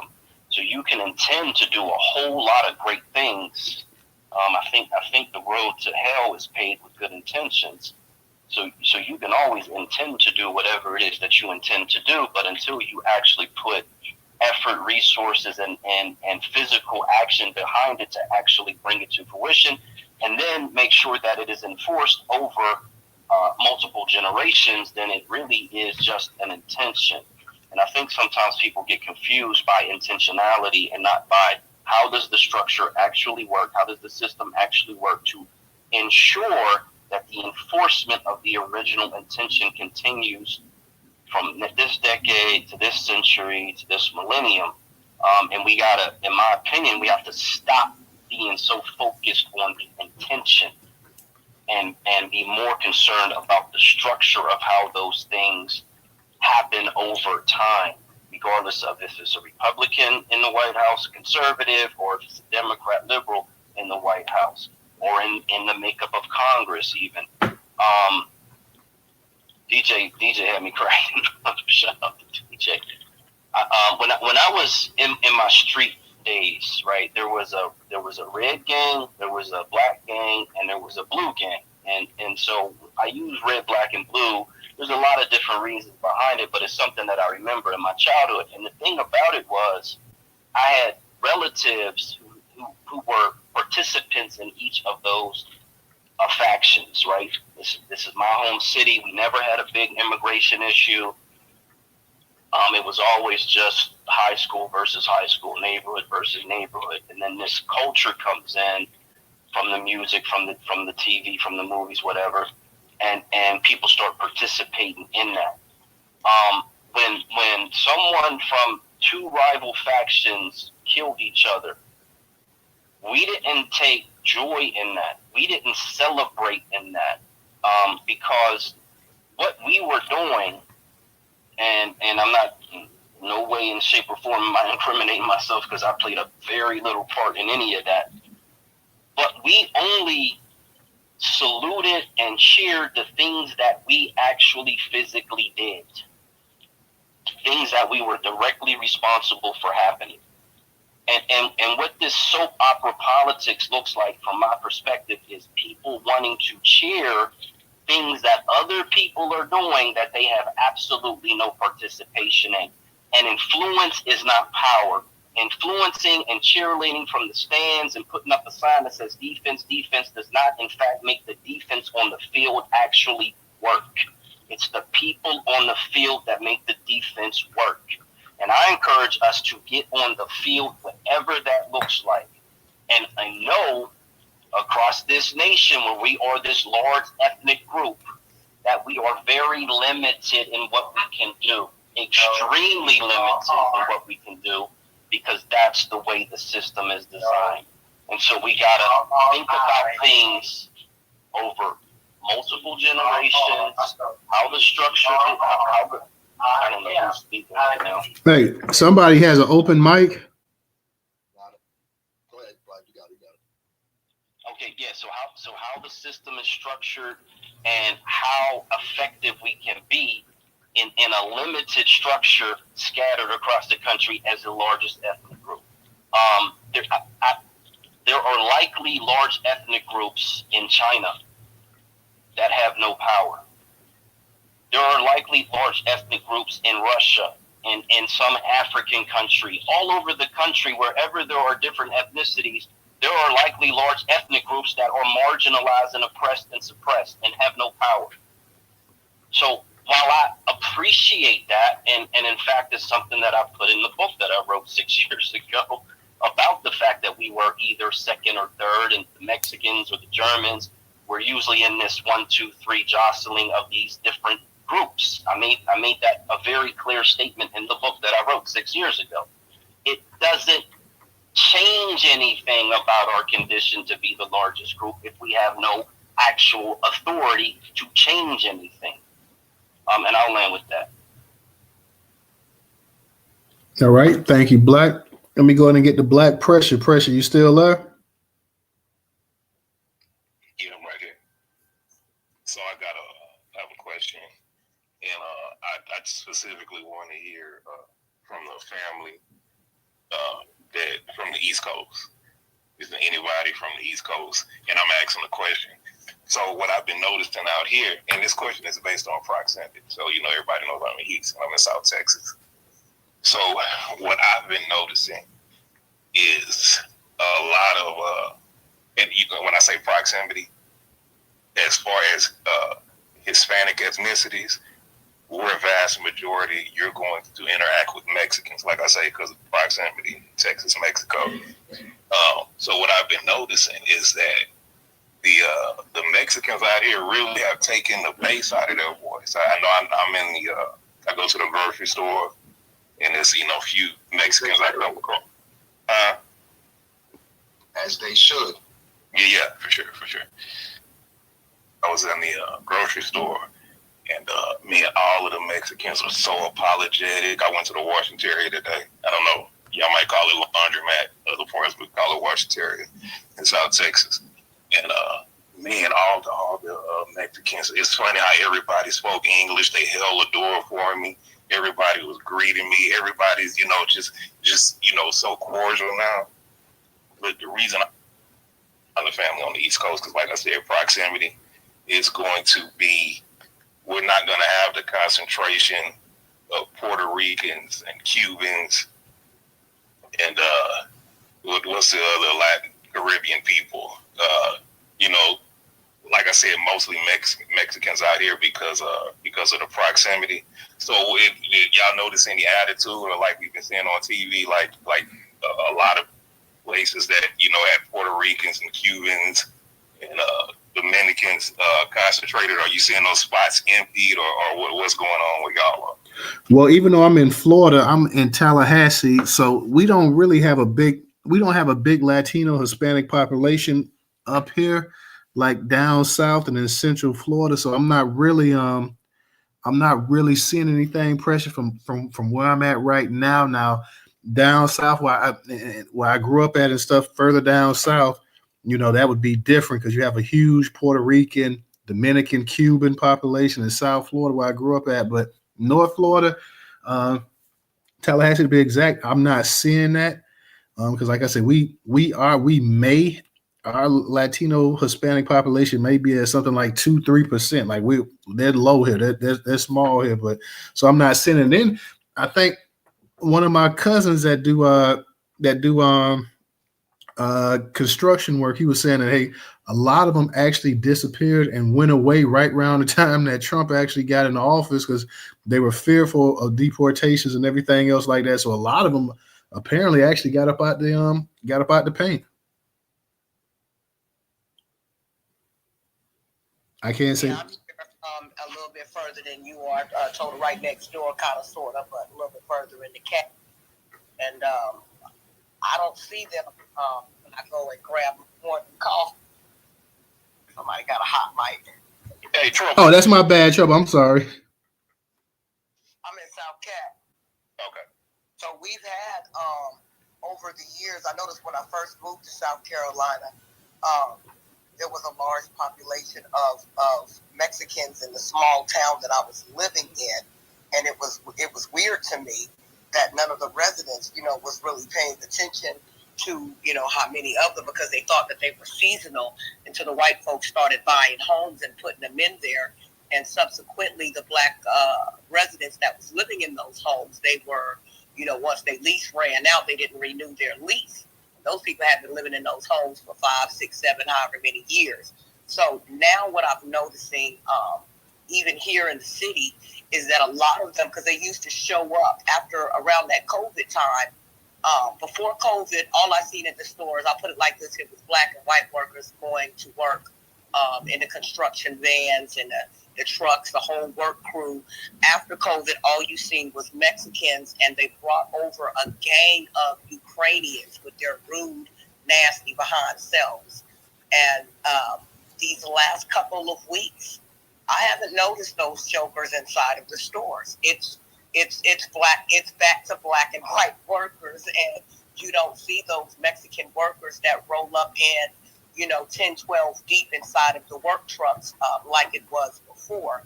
So that's been a little bit curious to me. I don't really have too many interactions with them like that. I know it was a little couple of Hispanic boys that was taunting my son in the beginning of the year, and my son had warned me that he was probably going to get suspended for fighting. And he told me that the last couple of weeks those boys have disappeared. They hadn't been there. So we had a nice little chuckle about it, but it's pretty much like that here too. I don't know about other areas. I used to live in Boston for a long period of time, and those areas like that are so full of varying peoples from around the world. I really would love. I gotta call my dad and call some of my cousins and see what the temperature is like up there, because they're literally surrounded by enclaves of different peoples. So I would love to know what it's like up that way. Hey, Trouble, I went, like I said, I went to Washington today. I was walking in with my clothes. They had two Mexicans held the door for me. I said, thank you. They was like, oh, yeah, you're welcome. Yeah, they done took that bass out there, boys, real good. Shout out to Black Pressure. I know you do. Let me go ahead. We got some new speakers. We got Original, we got Robbie, and we got Park. So let me go ahead and get to Original, and I get to Robbie, and I get to you, Park. Greetings, everybody. Hope everybody's doing well. What's up, Original? Hey, 42. That's right, Big Swole. Well, I haven't been really paying attention too much around here, but I did put an image in the purple chat about like you have a lot of the black format or black-owned radio station, talk stations. They cry and they want us to jump on the Democratic plantation. And what they fail to realize is that we're not doing anything without reparations. I would advise everybody, let's continue to put that pressure on the Democrats. When you respond to some of their stuff, let's start putting that, because I've been putting it in there, let's start putting that hashtag no vote 2026. Because see, you got here, Lucy McBath, she just won re-election. And her, I'm going to see if I can find her platform. On her platform, at the top of her platform, she had gay rights. On down further, she had what she was going to do for the illegal alien. And so these people, as we all know, they've been taking our vote to represent everybody except for us. And now they see the power that they don't have. They are running scared too, because see, what they're scared of is that the Republican may get that 60 vote majority in the Senate, and it's a done deal for the Democrats. So you're not going to crap on me and then expect me to, then you're going to put out a perception management propaganda message. Donald Trump is bad. Project 2025. And what was it? Oh yeah, and abortion. And think that you're going to scare me into voting for you. They see that did not work, and it's not going to work on us because we're standing 10 toes down and we ain't moving. And so, but I see a lot of these little Democratic shields. They still trying to defend these people. I keep telling them, this is not my fight. This is their fight. Even now, someone called me today and said they saw that it was some, I don't know if it was here in Atlanta, but they said it was some Jamaican they caught up in that sweep. And they've been here for like 30 years and they never completed their paperwork. Not my problem. I'm not trying to be rude, but when I started seeing how these black immigrants, when they showed their butts and they showed their hate for black Americans, no problem. See, for decades, they really wasn't bothering a lot of these black immigrants because they just figured if they didn't have that certain look or they didn't have that accent, they really didn't bother them. But now it's a whole new day, and so now they got to deal with that. And yeah, because this, like I said, the Birthright Citizenship, I saw a video with this guy. He was saying that's not what that's not what the 14th Amendment was meant for. It was meant for the enslaved black folks that was here, not anybody else. So you got people pushing that. Although I think it may take like a certain whatever that percentage is in Congress to vote on it. But yeah, all these people are running scared now. These Spanish speaking people, I've seen them online saying that they need black folks' help, and black folks are telling them this ain't our fight. Hold your own walnuts. That's how that works. Because we're not putting on the Captain Save a whole cake for anybody except ourselves. So these people did this, and they thought they could jump on the white side and disrespect us, and we had no recourse. Totally different story now. Now, what the song said, how you like me now? I'm not getting up there saving anybody except my own. But I just want everybody to stay focused. They're going to do some of everything, but just stay focused and make sure that we are good. And I'll land. All right. Thank you, Original. Let me go ahead and get to Robbie. Robbie, go ahead and unmute your mic. Good evening, Newstoter, WPI, Professor family. I've been listening, and I agree with everything everybody has said.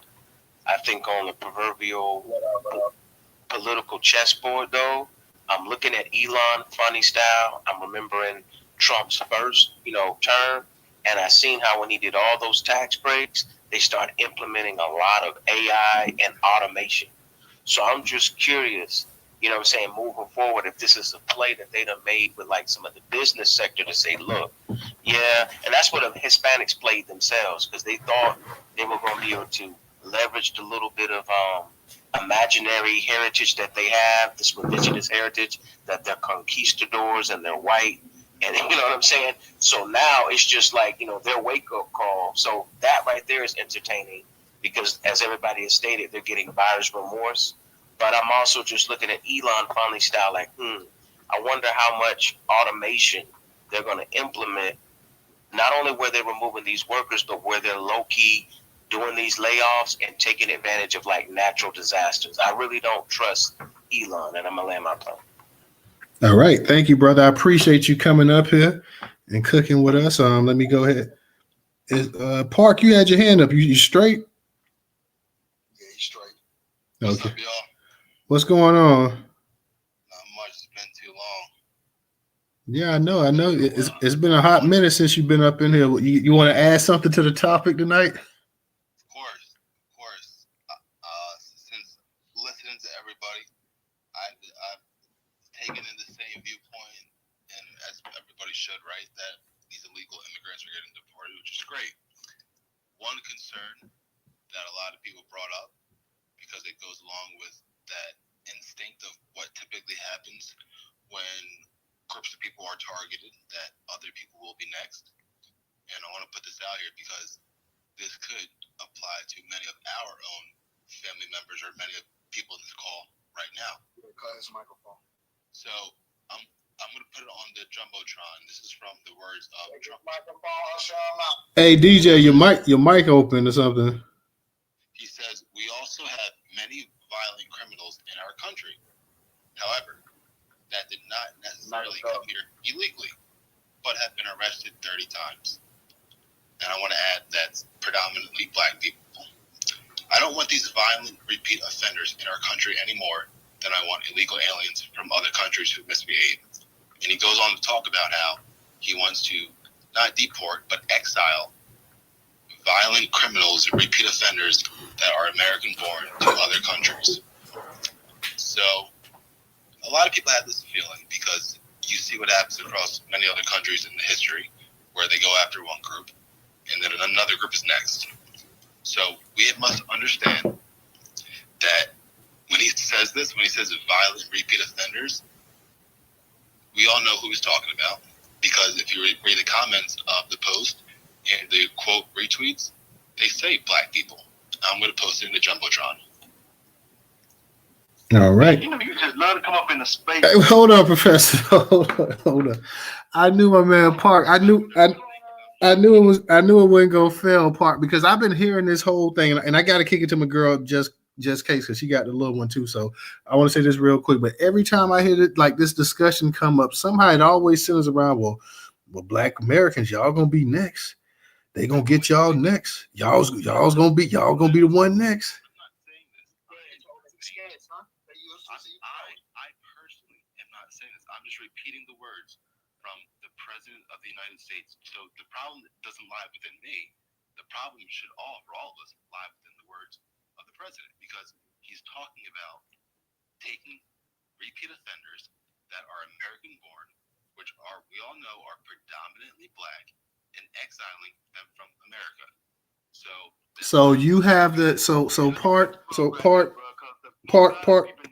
part real quick. You have the actual stats that say that the majority of the repeat offenders in this country are Black. Is what you're saying? That's the truth. Yes. Okay. Which would be a goddamn lie. And that's a lie. You do this all the time. Look, man, put on your super cape for hole for these damn immigrants, because that's what you are. You're a super cape for hole. Let me hold on real quick, y'all. Let me get to my girl Jess Cakes, because she's waiting patiently. The part we'll come back to it, but let me get to my girl Jess Cakes. Jess Cakes, how you doing tonight, sweetie? Hey, Newstoter. I got help tonight, so I just wanted to get to a point to where I can get a quiet place, do my dishes. I just finished cooking and everything else. I was listening in and taking notes and writing my points down. First and foremost, I want to say welcome back. We definitely missed you. Your presence was definitely missed. Well, thank you, sister. This is just one of those spaces that you get diverse Black thoughts. You might not like what somebody else has to say, or you could we all can disagree or agree in a positive fashion, in a cohesive fashion. So that's one thing. I definitely was looking for you when some of these things was happening. That's why I was coming on Twitter. Yeah, I was sick. I was under the weather, but yeah, I'm back now. So yeah, we gotta hit the cash app so we can make sure we get him some vitamins and stuff, because we can't be out here like this with all this news going on. Okay. So going into the topics as far as birthright citizenship, I feel like they should have just closed the loophole that the illegals were using to drop these anchor babies. Instead of just shutting it all down, just if you understand what it was designed for, why would you just trash it? Why not just close the loophole? I feel like in essence, in that situation, I feel like they kind of threw the baby out with the bathwater. I feel like there was other steps that could have been taken. And with that being said, I'm not certain about the effects that's going to happen down the line when it comes to Black people. It might not have been his intention, but that doesn't mean the intentions of other people. Just like Black majority, I think it was, said it might not have been his idea to do that, but somebody just might exploit or whatever the case is. It's just the uncertainty of how it will affect Black people. As far as the deportations, it feels strange and not genuine, just because it's just like the media, the same media that demonizes Black people that were shot in their back during Obama years, and criminalizes Black victims and prop up white criminals. They working overtime to make sure that these criminals have good press. So, let's see. One hand. Also, I seen Tom Homan. He's here in Chicago, which he's definitely a welcome sight for now. Tom Homan has said something, and the way he said it, he had a press conference with the Chicago News. He was saying something like, "Well, we was able to catch this rapist. I don't want to mess up the YouTube, but this offender because we caught him pinging his cell phone, and that was the only way we caught him. Now, if he would have got home, there was no way we could have touched him if he made it inside his home. So we was able to ping him off his cell phone and get him like that. And it's just like, it was very strange to me. It's just like, I feel like they kind of sort of helping them, you know, like when you on a Fed level, we've seen so many Fed cases where the way they work things, they work it to where you have no out. And it's just like, I feel like they kind of just lend the groundwork for them to have it out. And with that being said, a lot of these illegals, you don't see them. You have cars that haven't moved in days and stuff like that. We got a group of illegals that stay on my block. Now these girls here, they were selling coochie out of both legs and twice on Sunday. Okay, we haven't seen them since. Oh my God! Oh my sister. I'm sorry. But we ain't seen them since. You know, I was gonna say I used to do a wellness check, but you know, I'm gonna give them one more day and see how it looks. At any rate, it's like they giving them the heads up. Here it is, Brandon Johnson, Big Back JB Pritzker. Is they held classes about how to avoid ICE, how to interact with them. They're going above and beyond. And what that does, it showed me that Democrats can protect people that they choose to protect. When Joe Biden had the crime bill and everything else and weaponized the federal government, they fell in line to put black men and separate black families. You know, they went above and beyond to the point that they still doing it to this day. A black man goes service time, he committed crime, he service time, get out, he's still a criminal because why? Of all the red tape that he got to go through to get a job that he's not going to be able to get. And he's never really done serving his time. Whereas these criminals come over, they come over and get jobs, they new life and everything else. So versus pump all these trillions, because I don't believe for a second it's billions. We surpassed that already. You know, it's the billions that we see, but it's like a plant. What's really down at the roots? You only see what's on top, but what's below the soil? Yeah. So with that, yep. We had ice raids in my neighborhood last night, and it was actually more peaceful than I thought it was going to be. They did have a lot of people out there. Another thing that I want to touch on is the fact that they saying that they have to pour so many resources into getting these criminals because they got to try to track them down, ping the cell phones and all this other stuff, when Brandon Johnson and J.B. Pritzker could just let them in a prison and let them grab them. So it seemed like here's another form of warfare that the Democrats is going to drain them of money so they can get these illegals up out of here. Next thing is as far as the pardons. The pardons, Marcus Garvey pardon was a worthless symbolism. And J6 was expected.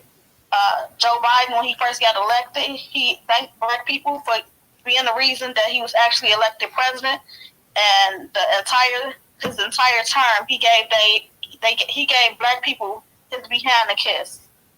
From crack pipes during Black History Month to pardoning his crackhead son and everything else he did nothing to show thanks but tell them, get ready to kiss the Mexican butt because this country is going to be majority Hispanic at his design.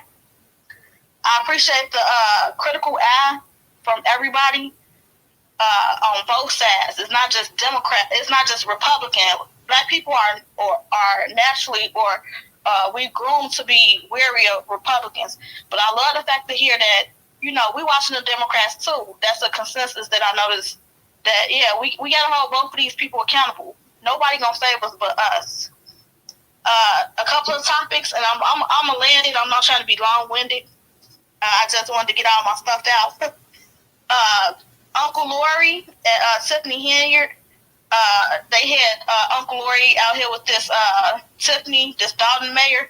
I don't know why Uncle Lori took his ugly stuff out there and worrying about what Tiffany got going on in Dalton when she stole all that money for the illegals in Chicago. We still haven't got the numbers or her books 100% right from the money that she spent on the illegals. So while she up in the suburbs business, she better be lucky that the federal government don't come down on her and for the BS that she did. Let's see. Right. A few more things. Eric Adams' interview that he had. It seemed like he was straddling the fence as far as his answers. Everybody knew what time it was. Everybody knew that Joe Biden weaponized the DOJ against all his ops. He is what he is. He's been a weasel his whole career. So what do you expect anything different from him? So it seemed like Eric Adams was still caping for the illegals to get more resources. And it's just amazing that all these black mayors that's been up in these cities and seen all the stuff we go through could put the cape on for these people that's not supposed to be here and do it unapologetically. So I wish all of them hang. That's what I truly do. As far as that guy Park and people like him, and this man no dig at you. I'm not trying to go back and forth because I'm in my mode. Okay. It's you with the deportations happening. You see a lot of black people getting online, fear mongering and stuff like that. And we know how we know generation after generation. We know what this country is capable of. We do. And with that being said, I'm sure we all are getting ready and preparing for whatever could be coming our way, whatever the case is. But the fact of the matter is, these people are fear mongering because they still salty that they sad lost. Like the fact that you still caping for these damn Democrats. It's to the point that some black people worship Democrats to the point that they hate, that they anti-black themselves. They hate themselves, and sitting here wanting you want ICE to come raid black people homes, like Native Black American, FBA, that you want them to raid them homes, whether they're criminals or not. We have a criminal justice system set up for American citizens. ICE is for illegal immigrants, okay? So to conflate the two, I think it's ridiculous. And then also to sit there and want another government agency stepping in on black people like we don't have enough heat on us. It's so anti-black and disingenuous. The same negativity they hope for us, I hope they receive it themselves. And just to wrap it up, something does feel ominous. I don't know what's finna come. I don't know. I really don't. But the only thing, like I say, you can do is prep. I'm not on as far as what Park said or whatever the case is. After COVID, stuff just ain't felt right. The fact that they was able to shut down the whole world made me look. I'm sorry, C-19 or whatever we supposed to say. It made me look at everything different. The fact that the whole world can shut down. The fact that my doctor, when I realized that my doctor is just indoctrinated, he's not really knowledgeable. He's just doing whatever the who say or whatever say. He's parroting whatever he's been told. So my whole understanding of how the world works is different now. So it's always, you have to stay ready so you don't have to get ready. That's how I feel. And I just been on guard ever since, and it don't feel no better. My last thing, I'll leave it off right here. Just a question to pose to everybody.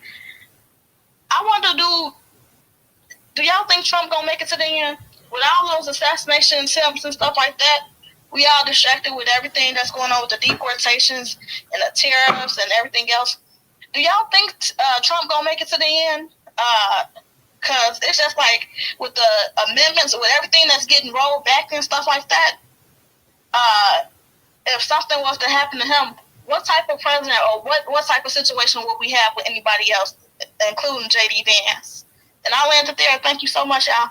Thank you. And I was talking about that the other night with my girl and stuff, and we was talking about that. I was like, I think it was somebody Saturday Night Live, and I was like, well, she was like, well, they got 4 years of material with Trump. I'm like, yeah, well, hopefully they got 4 years of material. So you never know how life is and stuff like that. Plus, we've seen some instances where people are trying to get a hold to them. So that's a good question, Just Cakes. I'll be honest, I don't know because right now there's a lot of crazy stuff going on in the country. So don't really know the actual temperature because a lot of people are upset about all of the stuff that he's pushing through and executive orders and everything else that he's got going on. So that's a good question. I see we got a new speaker, Robbie. I'm gonna get to you next because I know you had your hand up, but I want to get to this new speaker real quick. Is it crumbling or something like that? Hey yo, my name's Jimmy, and I've been reading all this stuff that's been going on. I've been hearing about all this stuff that's been going on about Trump saying he wants violent criminals sent in other countries and shit. Honestly, I've been saying try not to curse, but go ahead. If you don't want to be deported, if you don't want to be thrown in jail, don't be doing the shit that gets you sent away. Didn't I just tell you not to curse? I think he's a troll. No, that's my bad. My bad. But no, if you don't, I think if you don't want to get sent back, you don't want to get sent back, or you don't want to get thrown in jail, you ought not to be doing stuff that be getting you in that spot, y'all. That's what I be thinking. And people be worrying about this. It's like if you worried about this, maybe you a criminal. All right. Well, thank you very much, Crumbling. Let me go ahead and get to Thank you, Palefacer. Thank you. Let me go ahead and get back to Robbie, then I'm gonna get to Parks. So we got another speak up at Jonathan. I'm gonna get to you as well. Matter of fact, after Robbie, I'm gonna get to you, Jonathan. Go ahead, Robbie, because I know you had your hand up. No, I'm gonna keep it short and sweet. And it's like the last couple of speakers changed my energy from my original point in a positive way and a negative way. In a positive way was with the sister because she posed a very important question, as far as if Trump didn't finish his next term. And when I was doing my research, the only leader in history that Trump reminds a lot of people of actually is Julius Caesar. Like Julius Caesar never intended for there to be other emperors. He just called himself cleaning up the corruption. But what happened was you had so many business people and oligarchs that started getting themselves involved with the Senate, causing political gridlock, that he made enemies. And then, as history shown us, there was an attempt on his life. So hopefully the man goes vegan. He eats healthy because we don't need any conspiracy theorists. There's plenty of QAnon unstable whites out there, which brings me to my next point. As far as 2025 is concerned, when I seen the lady in Ohio accuse the brother of not living in the neighborhood that he was, I think at this point it's safe to say in 2025, we can't trust any white people. And I don't say that in paranoia. I just say that they've earned that jacket because they've broken all their treaties. The 1790 Naturalization Act reminds us that you were either white, Christian, or property. So it's like, I don't think these people are genuine. I don't think they want to learn. They don't come in our spaces to learn. I think they come to entertain and be trolled like the previous gentleman. And all he has to do is buckle up, because if he thinks that the elite white daddy is looking out for him, we'll be buying all of his crap on Craigslist for 50% off, along with the MAGA hat. So to me, it's not about right wing or left wing. It's all white supremacy. Anytime they're moving their lips, they're lying. They're con men. Their credibility is shot, and they're selfish.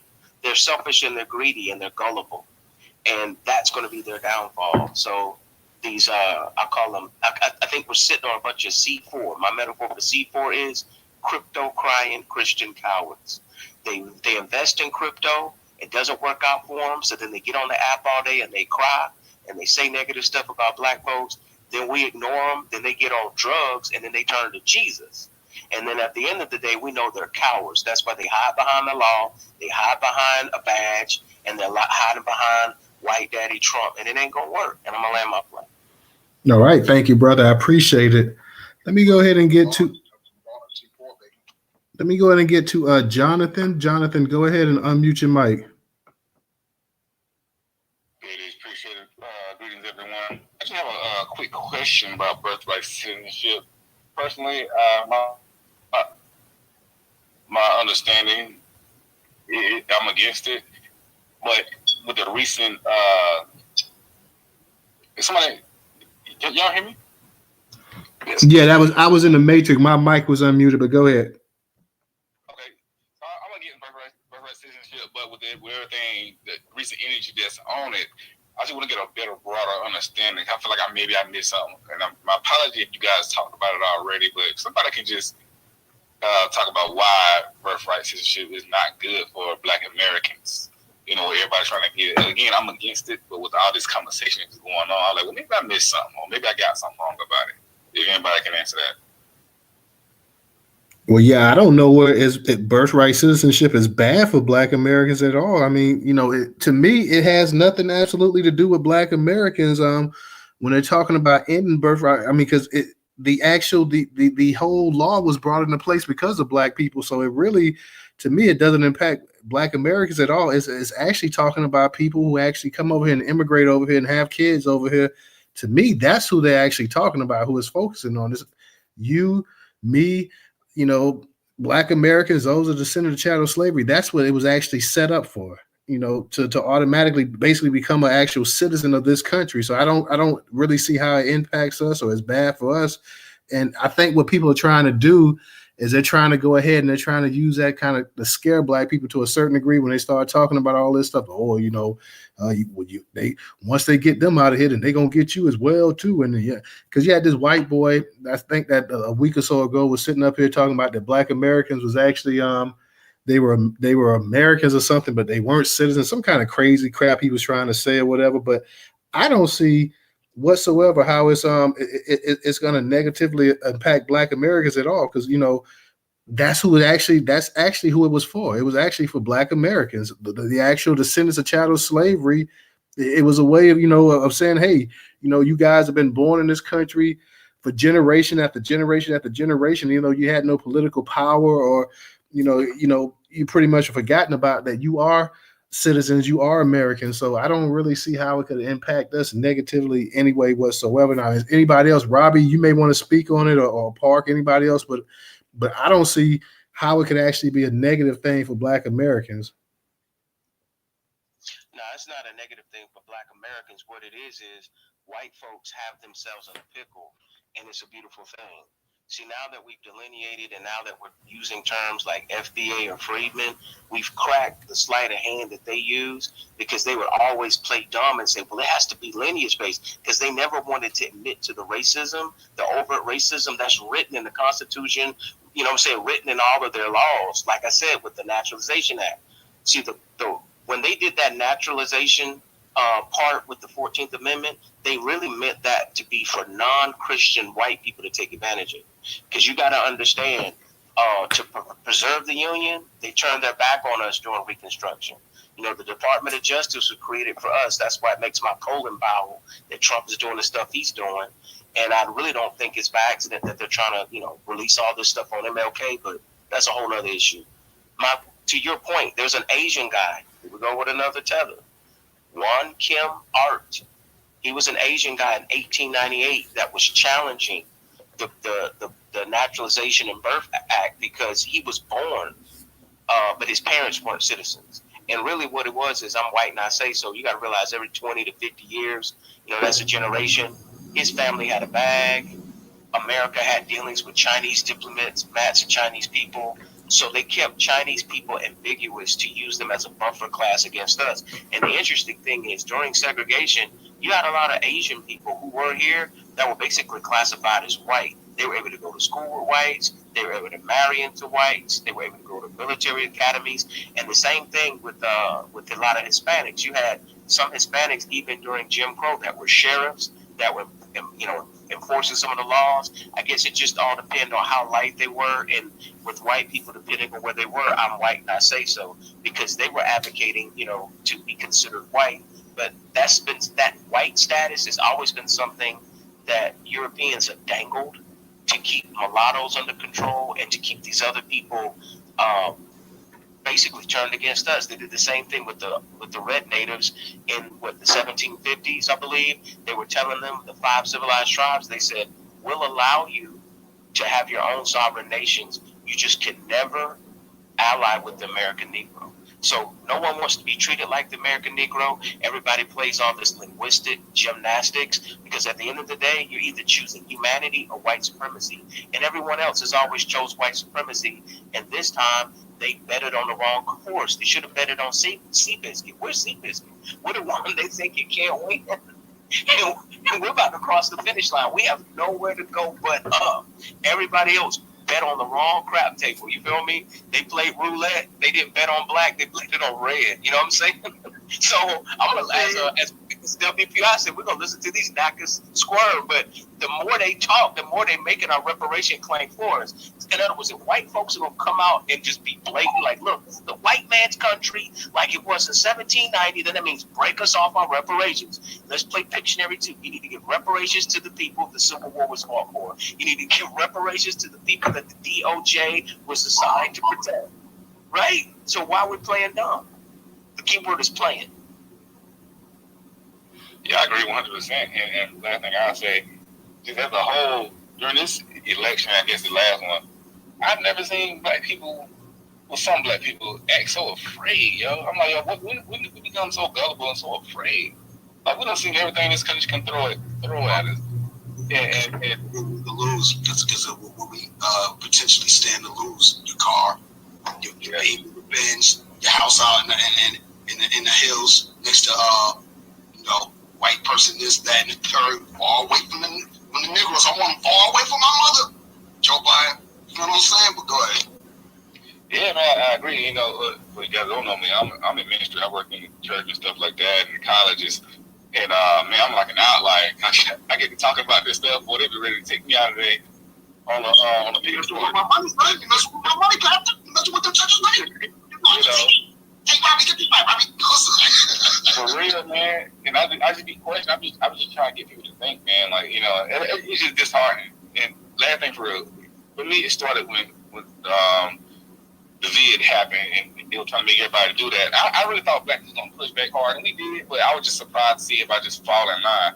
It's one thing to say, you know what, I think this is for me, but it's another thing to say, you know what, they say do it, we gotta do it, and then to demonize everybody else and give no pushback. That really bothered me. From there to here, it's been a total get in line, boss. You know, I'm getting in line, boss. I'll land it. All right, appreciate that.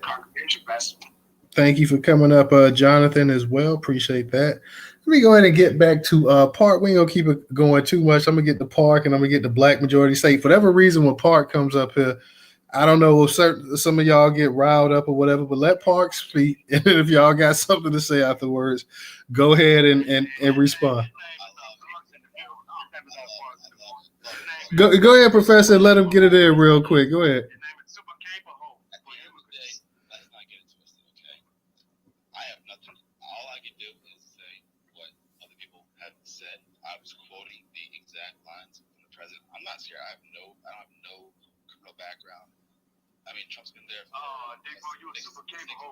Hey, Professor, let him speak. Go ahead, Park. For 6 days, and I have had more people call me to open up an account than I've had in the past, probably in the last year or so.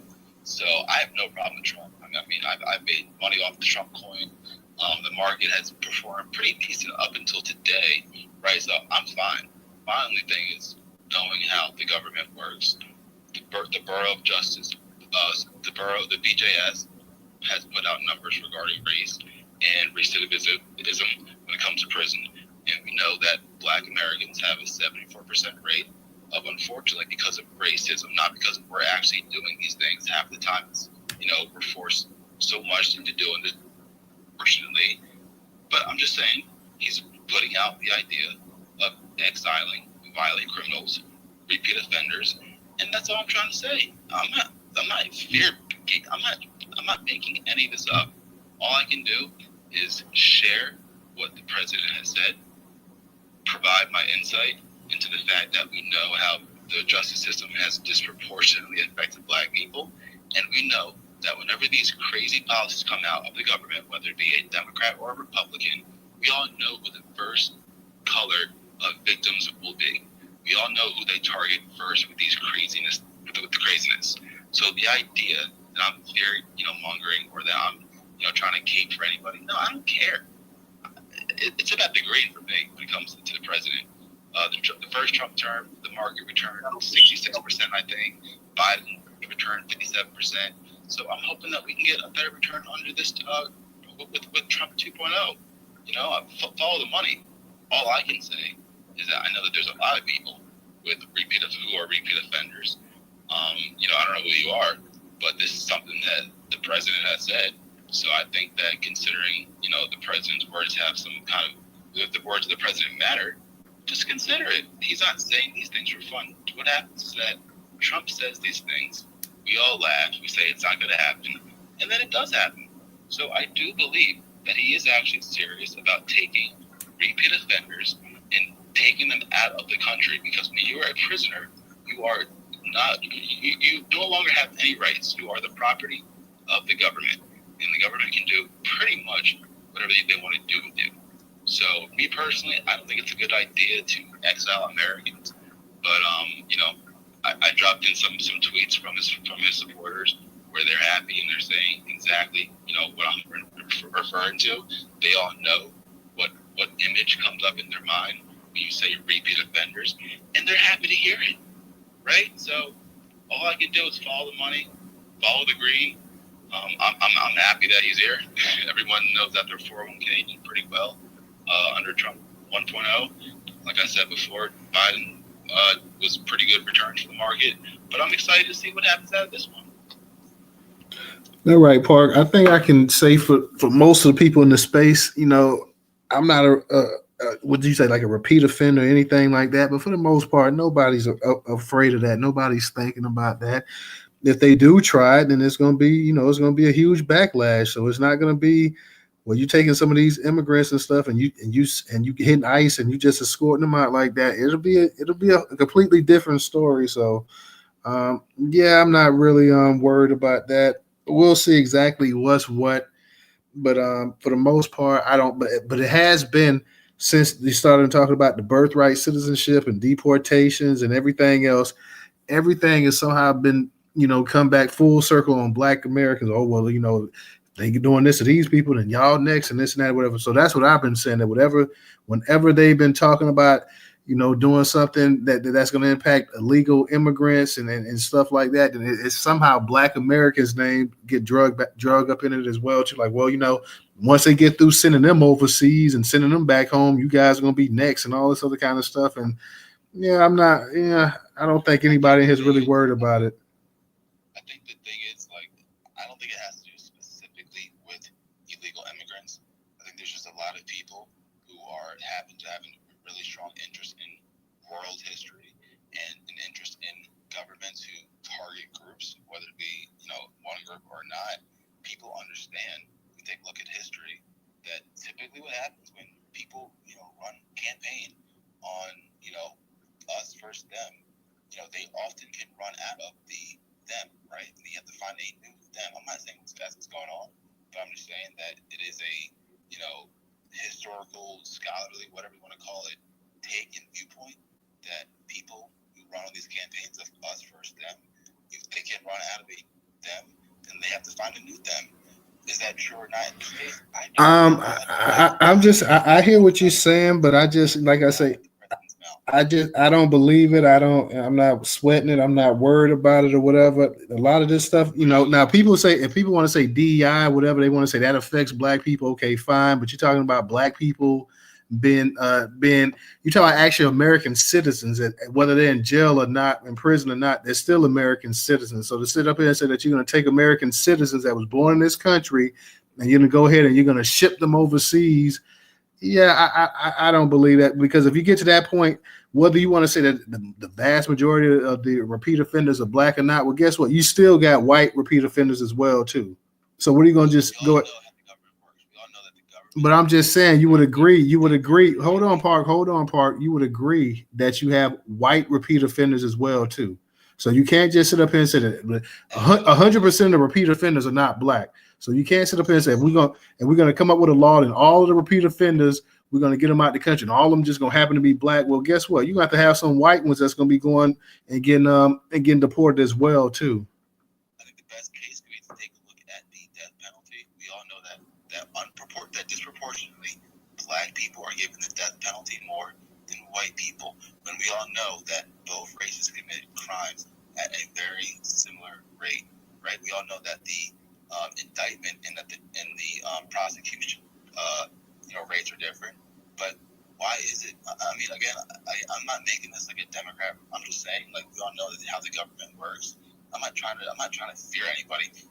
I'm just literally stating what the president said. I mean, I don't know why. Well, I get what you're saying, but what I'm saying, but you're missing what I'm saying. I'm saying that nobody in here is worried about that. I'm not worried about it, and none of the speakers or the listeners, none of them are actually worried about Trump and them coming and snatching Black Americans up and deporting them into a foreign place. Like, none of us, like, maybe you're worried about it. I can't say. I can't read what's in your mind. Maybe you're worried about it.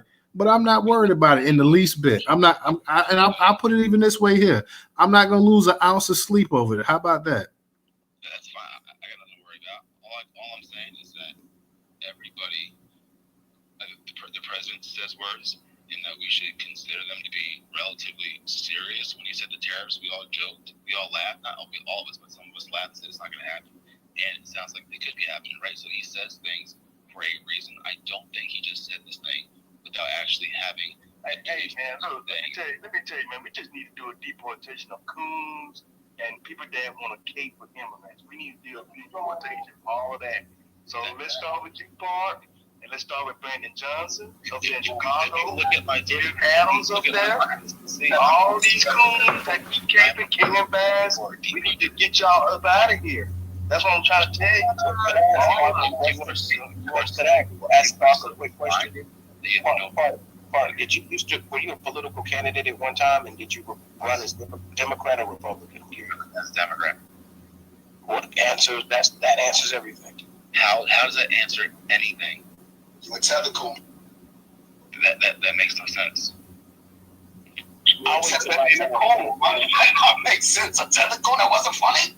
Like, yeah, I'm off the stage, Professor. No, is that It's really sad that y'all are so smooth-brained that the words of the president and you're mad at me. I'm not mad at you, Park. All I'm saying is that though you may actually feel this in your heart, I'm saying that I'm not afraid. That's all I'm saying. I'm not afraid. I don't believe it's going to happen in my heart of heart. And not only that, but you're talking about these immigrants. Okay, you're talking about a whole nother beast right here too, as well. Like, I mean, there's only one group that has actually been able to back the federal government back to the point that say, hey, you know what? Let us go ahead and sign somewhat of a peace treaty and call it civil rights with you guys or whatever, because half of the damn country is burning up and y'all cutting up. So like I said, you haven't had that from these other groups. So all these other groups talking about their homeland and this and that or whatever. Well, their homeland, their actually country overseas may do stuff, but with them actually over here in this country, they've never done that. You've never seen the uprising from the Asians and the Latinos and all these other groups the way you have historically seen it with Black people. So if they want to go ahead and they want to and set up some kind of BS law like that, no, it's going to be a huge blowback to the point that you're talking about trillions of dollars. We saw what happened just with the little situation with George Floyd. Okay, the hundreds of billions of dollars of damage that this country suffered. And if you want to talk about worldwide, you talk about probably trillions of dollars that people saw what was going on over here, and all of a sudden they decided to get some heart and start doing something. So yeah, we're not afraid. We're not worried about that. As an American citizen, as somebody who's a descendant of generations of American citizens, I'm not the least bit worried about them sending anybody to my house. Oh, you know what? We're going to get you up out of here, or we're going to get your cousin up out of here because your cousin's a repeat offender. If they do, then all hell's going to break loose. That's what I'm saying as a man. Oh, okay. Well, I know you just don't shoot the messenger. I get it, but I'm just telling you. Yeah, okay. Yeah, in this country, we've had presidents, like I said, have to come to the drawing board and say, you know what, let's leave these niggas alone, at least compared to what we've been doing or whatever. So, it is whatever, okay? And you're talking about this ain't the 50s and the 40s and the 30s or the 60s for that matter either. So, do what you got to do. That's what I say. I'm not going to sit up here, and I know you, and then to me, like I say, I'm not afraid. I'm not afraid. I'm not the least bit worried. So if you feel that way, more power to you, brother. But I'm not afraid. I don't think most of the men up in there, you may have a couple, but I don't think most of the men up in there are afraid either. So it is what it is. I'm an American citizen. I ain't gonna be deported anywhere. And I'm not gonna sit up here and let other people say, well, you know what, because they get in that group, then you listen, all these other groups that are getting deported, they haven't even went through a fraction of what black people in this country have gone through anyway. So it's like they say, what can they do to you that they haven't already done to you before? And they already know also, if you try to do some of the stuff that you did before, it's gonna be a problem. Now, I mean, maybe you don't believe that or whatever, but fine. Let me go ahead and get the black. Let me go ahead and get the black majority. Just real quick, 2 seconds now. So don't forget that before COVID hit, the whole world was beefing with their respective government. The Yellow Jackets, was that France, England, or whatever, and the Chinese, they stay beefing with their government because they killing their own people. The Uyghur Muslim Chinese, you know what I'm saying? There's all types of stuff that was popping off before COVID. Just go back and backtrack and trace it. But yeah, Park, we don't want to hear none of that Tether stuff, bro.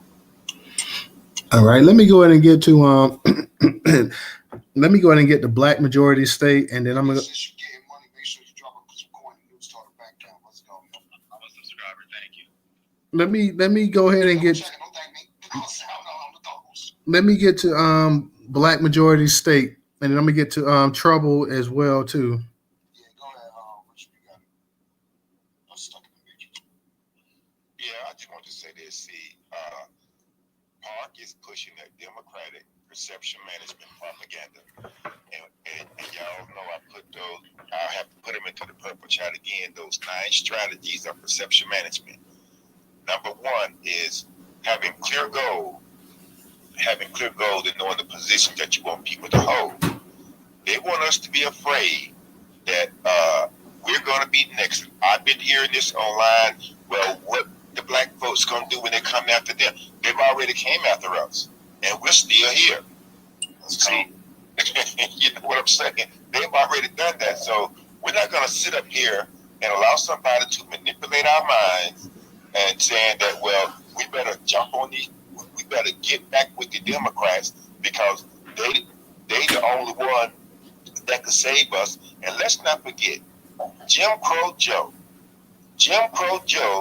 when he was elected, he said that black folks had his back and that he gonna have our back. That degenerate bastard had everybody's back except for ours.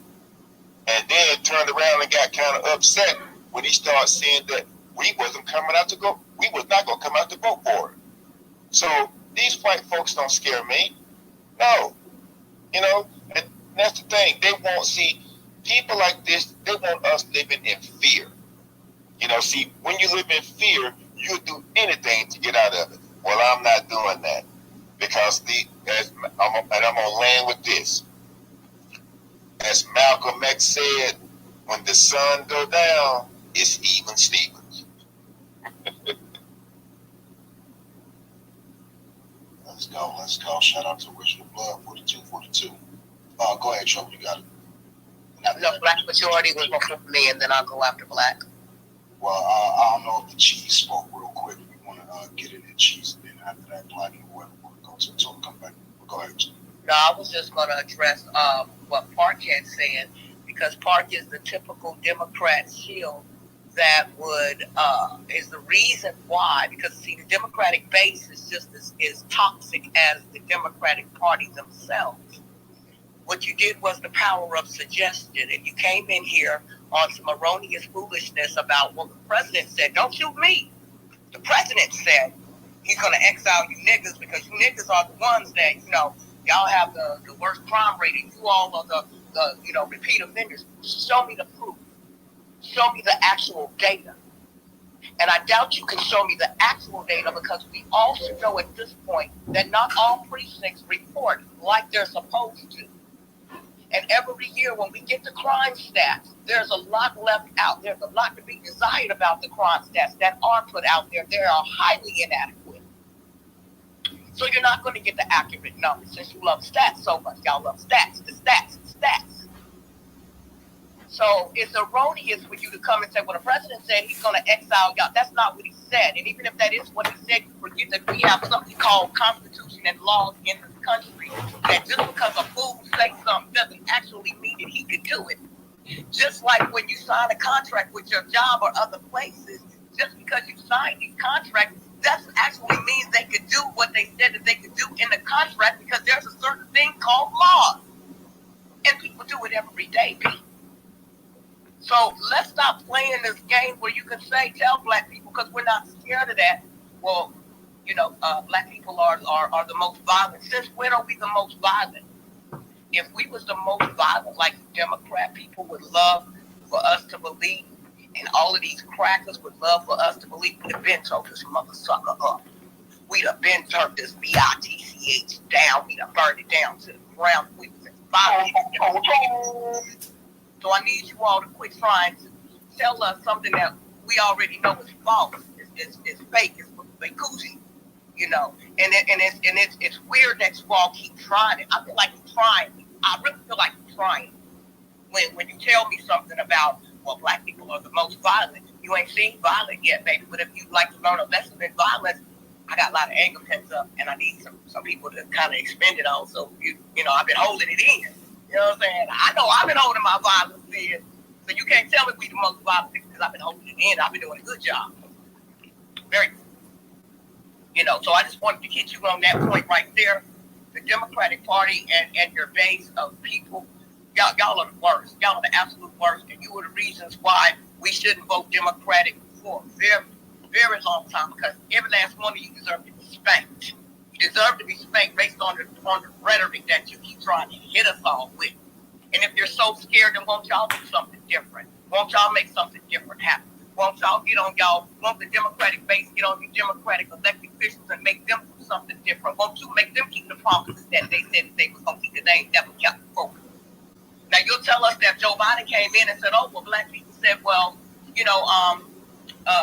black people, you all are, you did A, B, and C, and you got me elected, and it amounted to nothing in the end. And then the Republican come in, just like right now. Trump comes in and Trump say, hey, slaves built, and in his first term, that's what he said, slaves built this country.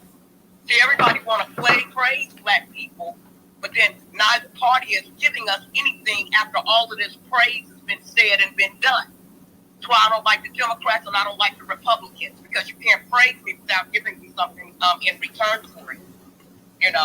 You can't pat my head, rub my belly, and smack me on the ass, even though I do like a good ass smacking. I'm just saying, you can't do all of that without giving me something tangible in return. I'm just saying, I like a little, spank. I'm just saying, hey, but I need something more tangible than that, because I can't eat that. I can't pay rent with that. I can't buy a home with that. And I damn sure can't buy a car and get my kids back and forth to school with that. There's nothing I can do with that. I need you to give me something that I can actually use. And I'll land right there. Go ahead, Brother Black. All right. I had to step away for a second and get me a cough drop, guys. But who was next? Was it Black was next? It was who? I'm sorry, I couldn't hear you. Hey, you are so low. You got a headset on? Yeah, you got a earbuds or something on, man. It's low. All right, that's good. Yeah, it's kind of hard to hit that brother there. Let me go ahead and get to Melissa real quick, and then Black, I'll get to you as well too. I'm gonna let Melissa, Black, and then the other person come back up, and then I'm gonna close it out because I'm losing my voice. And I got a space tomorrow night, guys. So join me. And it'll be my birthday tomorrow night as well, too. So y'all come through. We're gonna have a good space. We're gonna be doing the MLK declassified files, and we're gonna be doing Solomon Henderson as well, too. So y'all come through tomorrow night and celebrate Toda on his birthday as well. But go ahead, Melissa, you got it. So DEI, yeah, we never benefited from that. So next one, Birthright Citizenship. The 14th Amendment only applies to us. It did not apply to all the immigrants. Native Americans weren't even citizens until 1924, so it definitely didn't apply to anybody but us. Pardons. I couldn't figure out why he pardoned Michael Byrd, because Michael Byrd was never in any kind of trouble. In fact, he got promoted to captain. And I feel like that was a slap in Donald Trump's face, you know, because he killed Ashley Babbitt. And then he turned around and also pardoned Leonard Peltier, who killed 2 FBI agents. And so now he has Trump, because he's Native American, he has Trump questioning whether or not Native Americans are even citizens. As for deportations, I'm all for it. I'm all for it. I think we need to get everybody who is not born here about it here, including white people. And in my area, it seems like there hasn't really been that much of a change. You know, people are kind of arrogant because California's a sanctuary state. But I heard that a Colombian did get arrested in San Francisco, which is a big sanctuary city. So I'm rooting for them. You know, I got them on speed dial, and I've actually thought about calling them, telling them to go hit my job. You know, because I know for a fact that my employer does hire people who cannot prove that they are here legally. You know, so that would definitely open up more opportunities for me at work. We can get them up out of here. So, and that's all I have to say. I just wanted to give my 2 cents, and I'm glad to hold you in spaces again, and I hope you feel better. Thank you. I appreciate. Oh, excuse me. I appreciate that. Thank you. Up in the Jumbotron, guys, I got on the far left-hand side, I got the space for tomorrow night. So go ahead, set your reminder and retweet that out. It's on the far left-hand side. Go ahead and retweet that out. Set your reminder for tomorrow night. And thank you. I appreciate the well wishes as well too. Let me go ahead and get to I Am Everything. Let me see if I can hear you better now.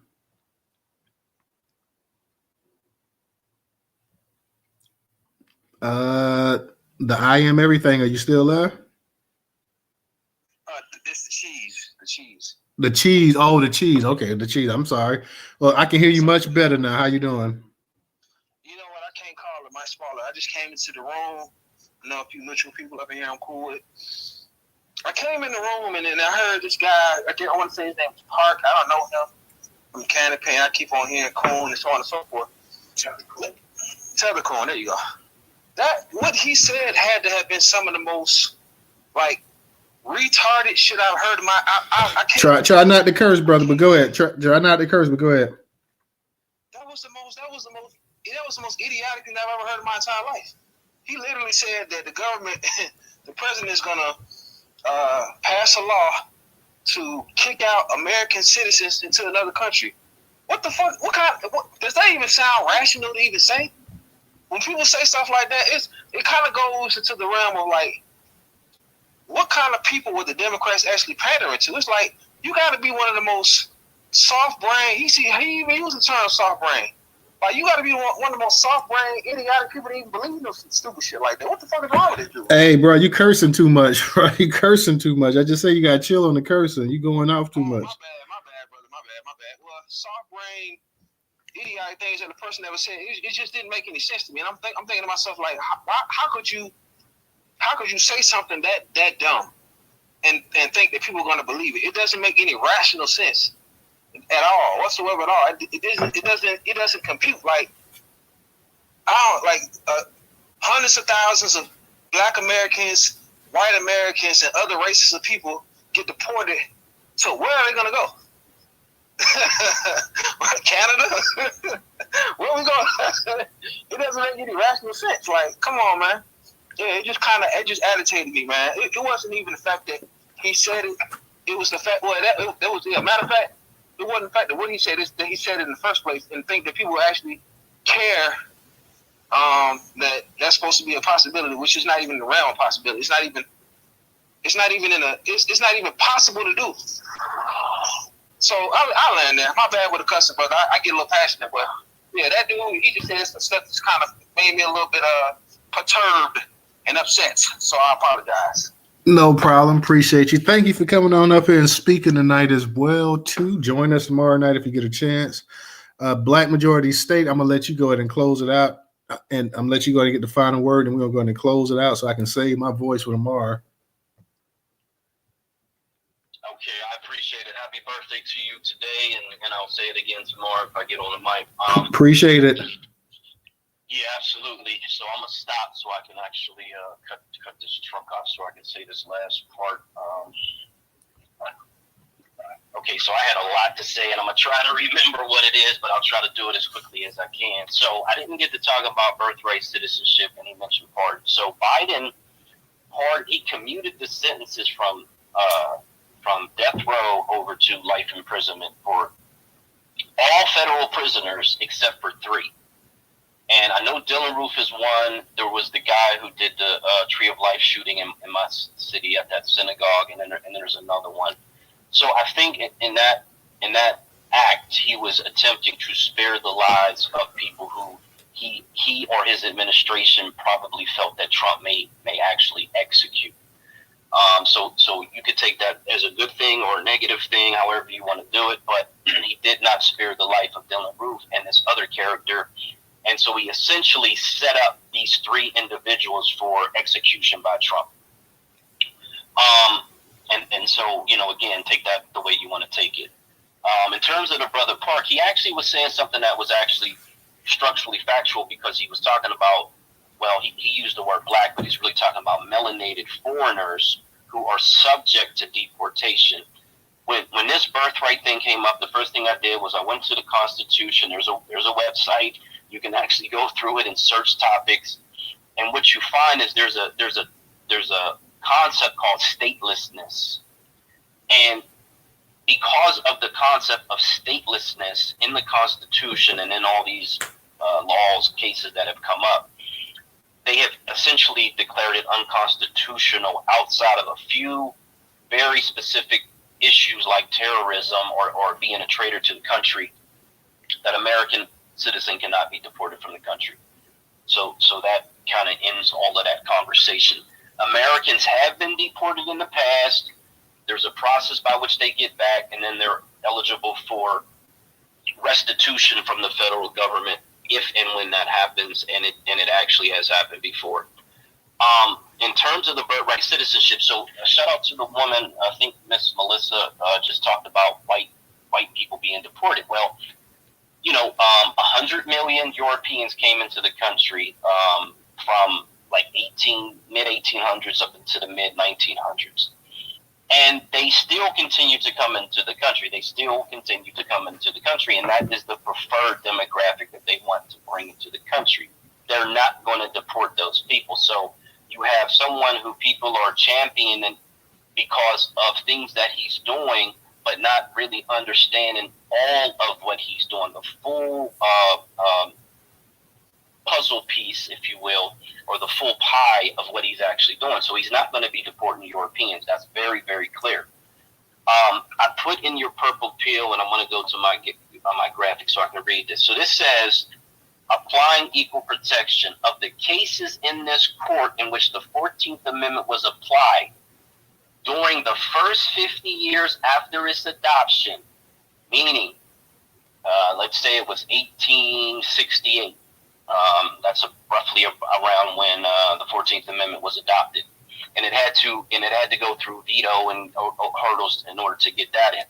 But 50 years from that point in time into the future, less than 0.5% invoked it in protection of the Negro race. And this is where you really can highlight intention and enforcement of a law. So they put in this law, everybody, and shout out to Miss Pamela and everybody else, these documents that show this was the intention. There were court cases about it. There's all this documentation about the intention of this law. Yet in reality, for the first 50 years, 0.5% of it was utilized for the Negro race. That means 99.5% of it was used for something else, not the Negroes. So you can have all the intention that you want. You can intention and influence from the sidelines, and it means absolutely nothing. And more than 50% ask that its benefits be extended to corporations. This is Justice Hugo Black, who is quoted as saying that. And that really highlights the problem with thinking you can get legislation enacted in this country and then magically the intention of that legislation is going to produce the results that you put into the legislation. It absolutely will not, because that's the way the system works. And until we get authority to force them to do it, it will never happen. The other thing that I wanted to talk about with the 14th Amendment is, no one's actually mentioning, because the Nation did a whole breakdown of each segment of Trump's birthright citizenship thing that a federal judge that Reagan put into position said was unconstitutional. We know it's going to the Supreme Court. Great. But in that, nowhere did it say anything about corporations that have been abusing and bastardizing this law. And for me, as a Black American, the thing that I would be championing and advocating and using my platform to discuss is why are corporations using this legislation for their benefit when they don't benefit us at all? We're not getting any type of benefit out of corporations using this for their benefit, and to me, that's a much bigger issue, as far as I'm concerned, than what's going on in terms of people who have anchor babies and yada yada yada. Because the reality is this: if Trump's law, as it's written today, was in position when I was born, a lot of these Europeans would not be here, because they would not have qualified to be here under Trump's current iteration of this law. So I'll land with that. All right. Thank you, Black. I appreciate that. Appreciate you coming up to speak tonight. DJ, Professor, I'll let you guys get a word in real quick, and then I'm going to close this thing out. Yep, that was super quick. Professor, you got something you want to say real quick? Yeah, I just want to say great space. I'm glad everybody came up and spoke, including the super capable hoe himself, Parks. So I do want to say thank you, everybody, for coming to space. And let's get ready for the next speak. DJ is a trip, everybody. And I just want to say to my brother Total, man, I'm glad he's back up. He's been sick, and hell, quite frankly, he's been sick. DJ was sick. I was sick. It seemed like everybody got sick around the same time. So it just. I think Trouble was sick too. Yeah, Trouble was sick. The whole entire Newstoter family, y'all. I think we all got sick. Maybe Black. I think Black might have been the only one that was doing good, man. No, I was sick for about 2 weeks. No, damn, everybody was sick. Yeah, the entire family got sick, yeah. We all been kind of going through a little bit. Shout out to my sister Rella in the space and everybody. Yeah, what's up with Rella? Rella was just in here. Where's she at? She good? Hey, yeah, I see Rella down there. Shout out to Rella, that Negro, Val, Tata, Tay-Tay. I mean Tata. I'm saying Tay-Tay, like what they call it, Taylor Swift. They're not Taylor Swift, Tay-Tay. Shout out to Shannon and Goddess, Anita, Andre, everybody down there as well too. Y'all make sure tomorrow night, man, because we're gonna be going in on this thing, on these declassified files they got in MLK, and you got a bunch of lames out here already starting and stuff like that. And we're gonna be doing MLK, and we got to do one too. We're gonna have the other with the cat that Solomon Henderson, this dude, the one that was in that shooting at the school, and for whatever reason, I don't know, this dude must looked in the mirror because he's no longer here, and he apparently didn't like what he saw or whatever. So we're gonna be talking about the red pill and the Candace Owens effect and all that as well too. So y'all make sure it's up in the Jumbotron. Make sure y'all set a reminder, tweet it out as well too. It's in the purple pill as well too. So go ahead and retweet that out, guys. And we're gonna be going in tomorrow on that as well too.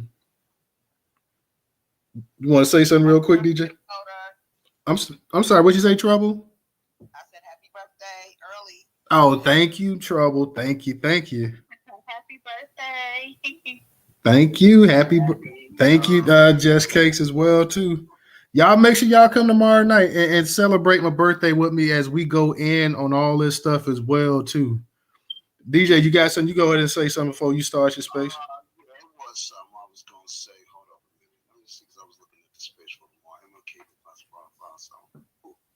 Solomon Henderson again? Remember the dude that shot up the school, the one that talked about he hated being he was talking all the crap about being black. Candace Owens. Yeah, him. Stewart. Yeah, this fool here. Okay, yeah. I'm like, like I said, we off at 6, so my mind's somewhere else right now. And yeah, we gotta be careful of that red pill rhetoric. That's a part of the Fed talk right now. So it's like, yeah, tomorrow. And there was something else I was gonna say too. I guess that's it. Let's get to the social news. My brain's somewhere else. Well, on that note, then, guys, we're going to go ahead and we're going to close this out for the night. We'll be back tomorrow night, 8 p.m., and we'll be talking about the MLK, the classified files, and I think what RFK, JFK, all of that stuff, they talk about the classifying, but right now, MLK's name been up, the one that they've been mentioning the most and stuff, so we're going to talk about that. We got to talk about Solomon Henderson and the Candace Owens effect as well, too, guys. So peace, and thank everybody for coming out tonight, guys. Y'all be safe, and we will see you tomorrow night. This is what I wanted to say. They got a group called Foundational Latino Americans. We got to add that to the list, but go ahead.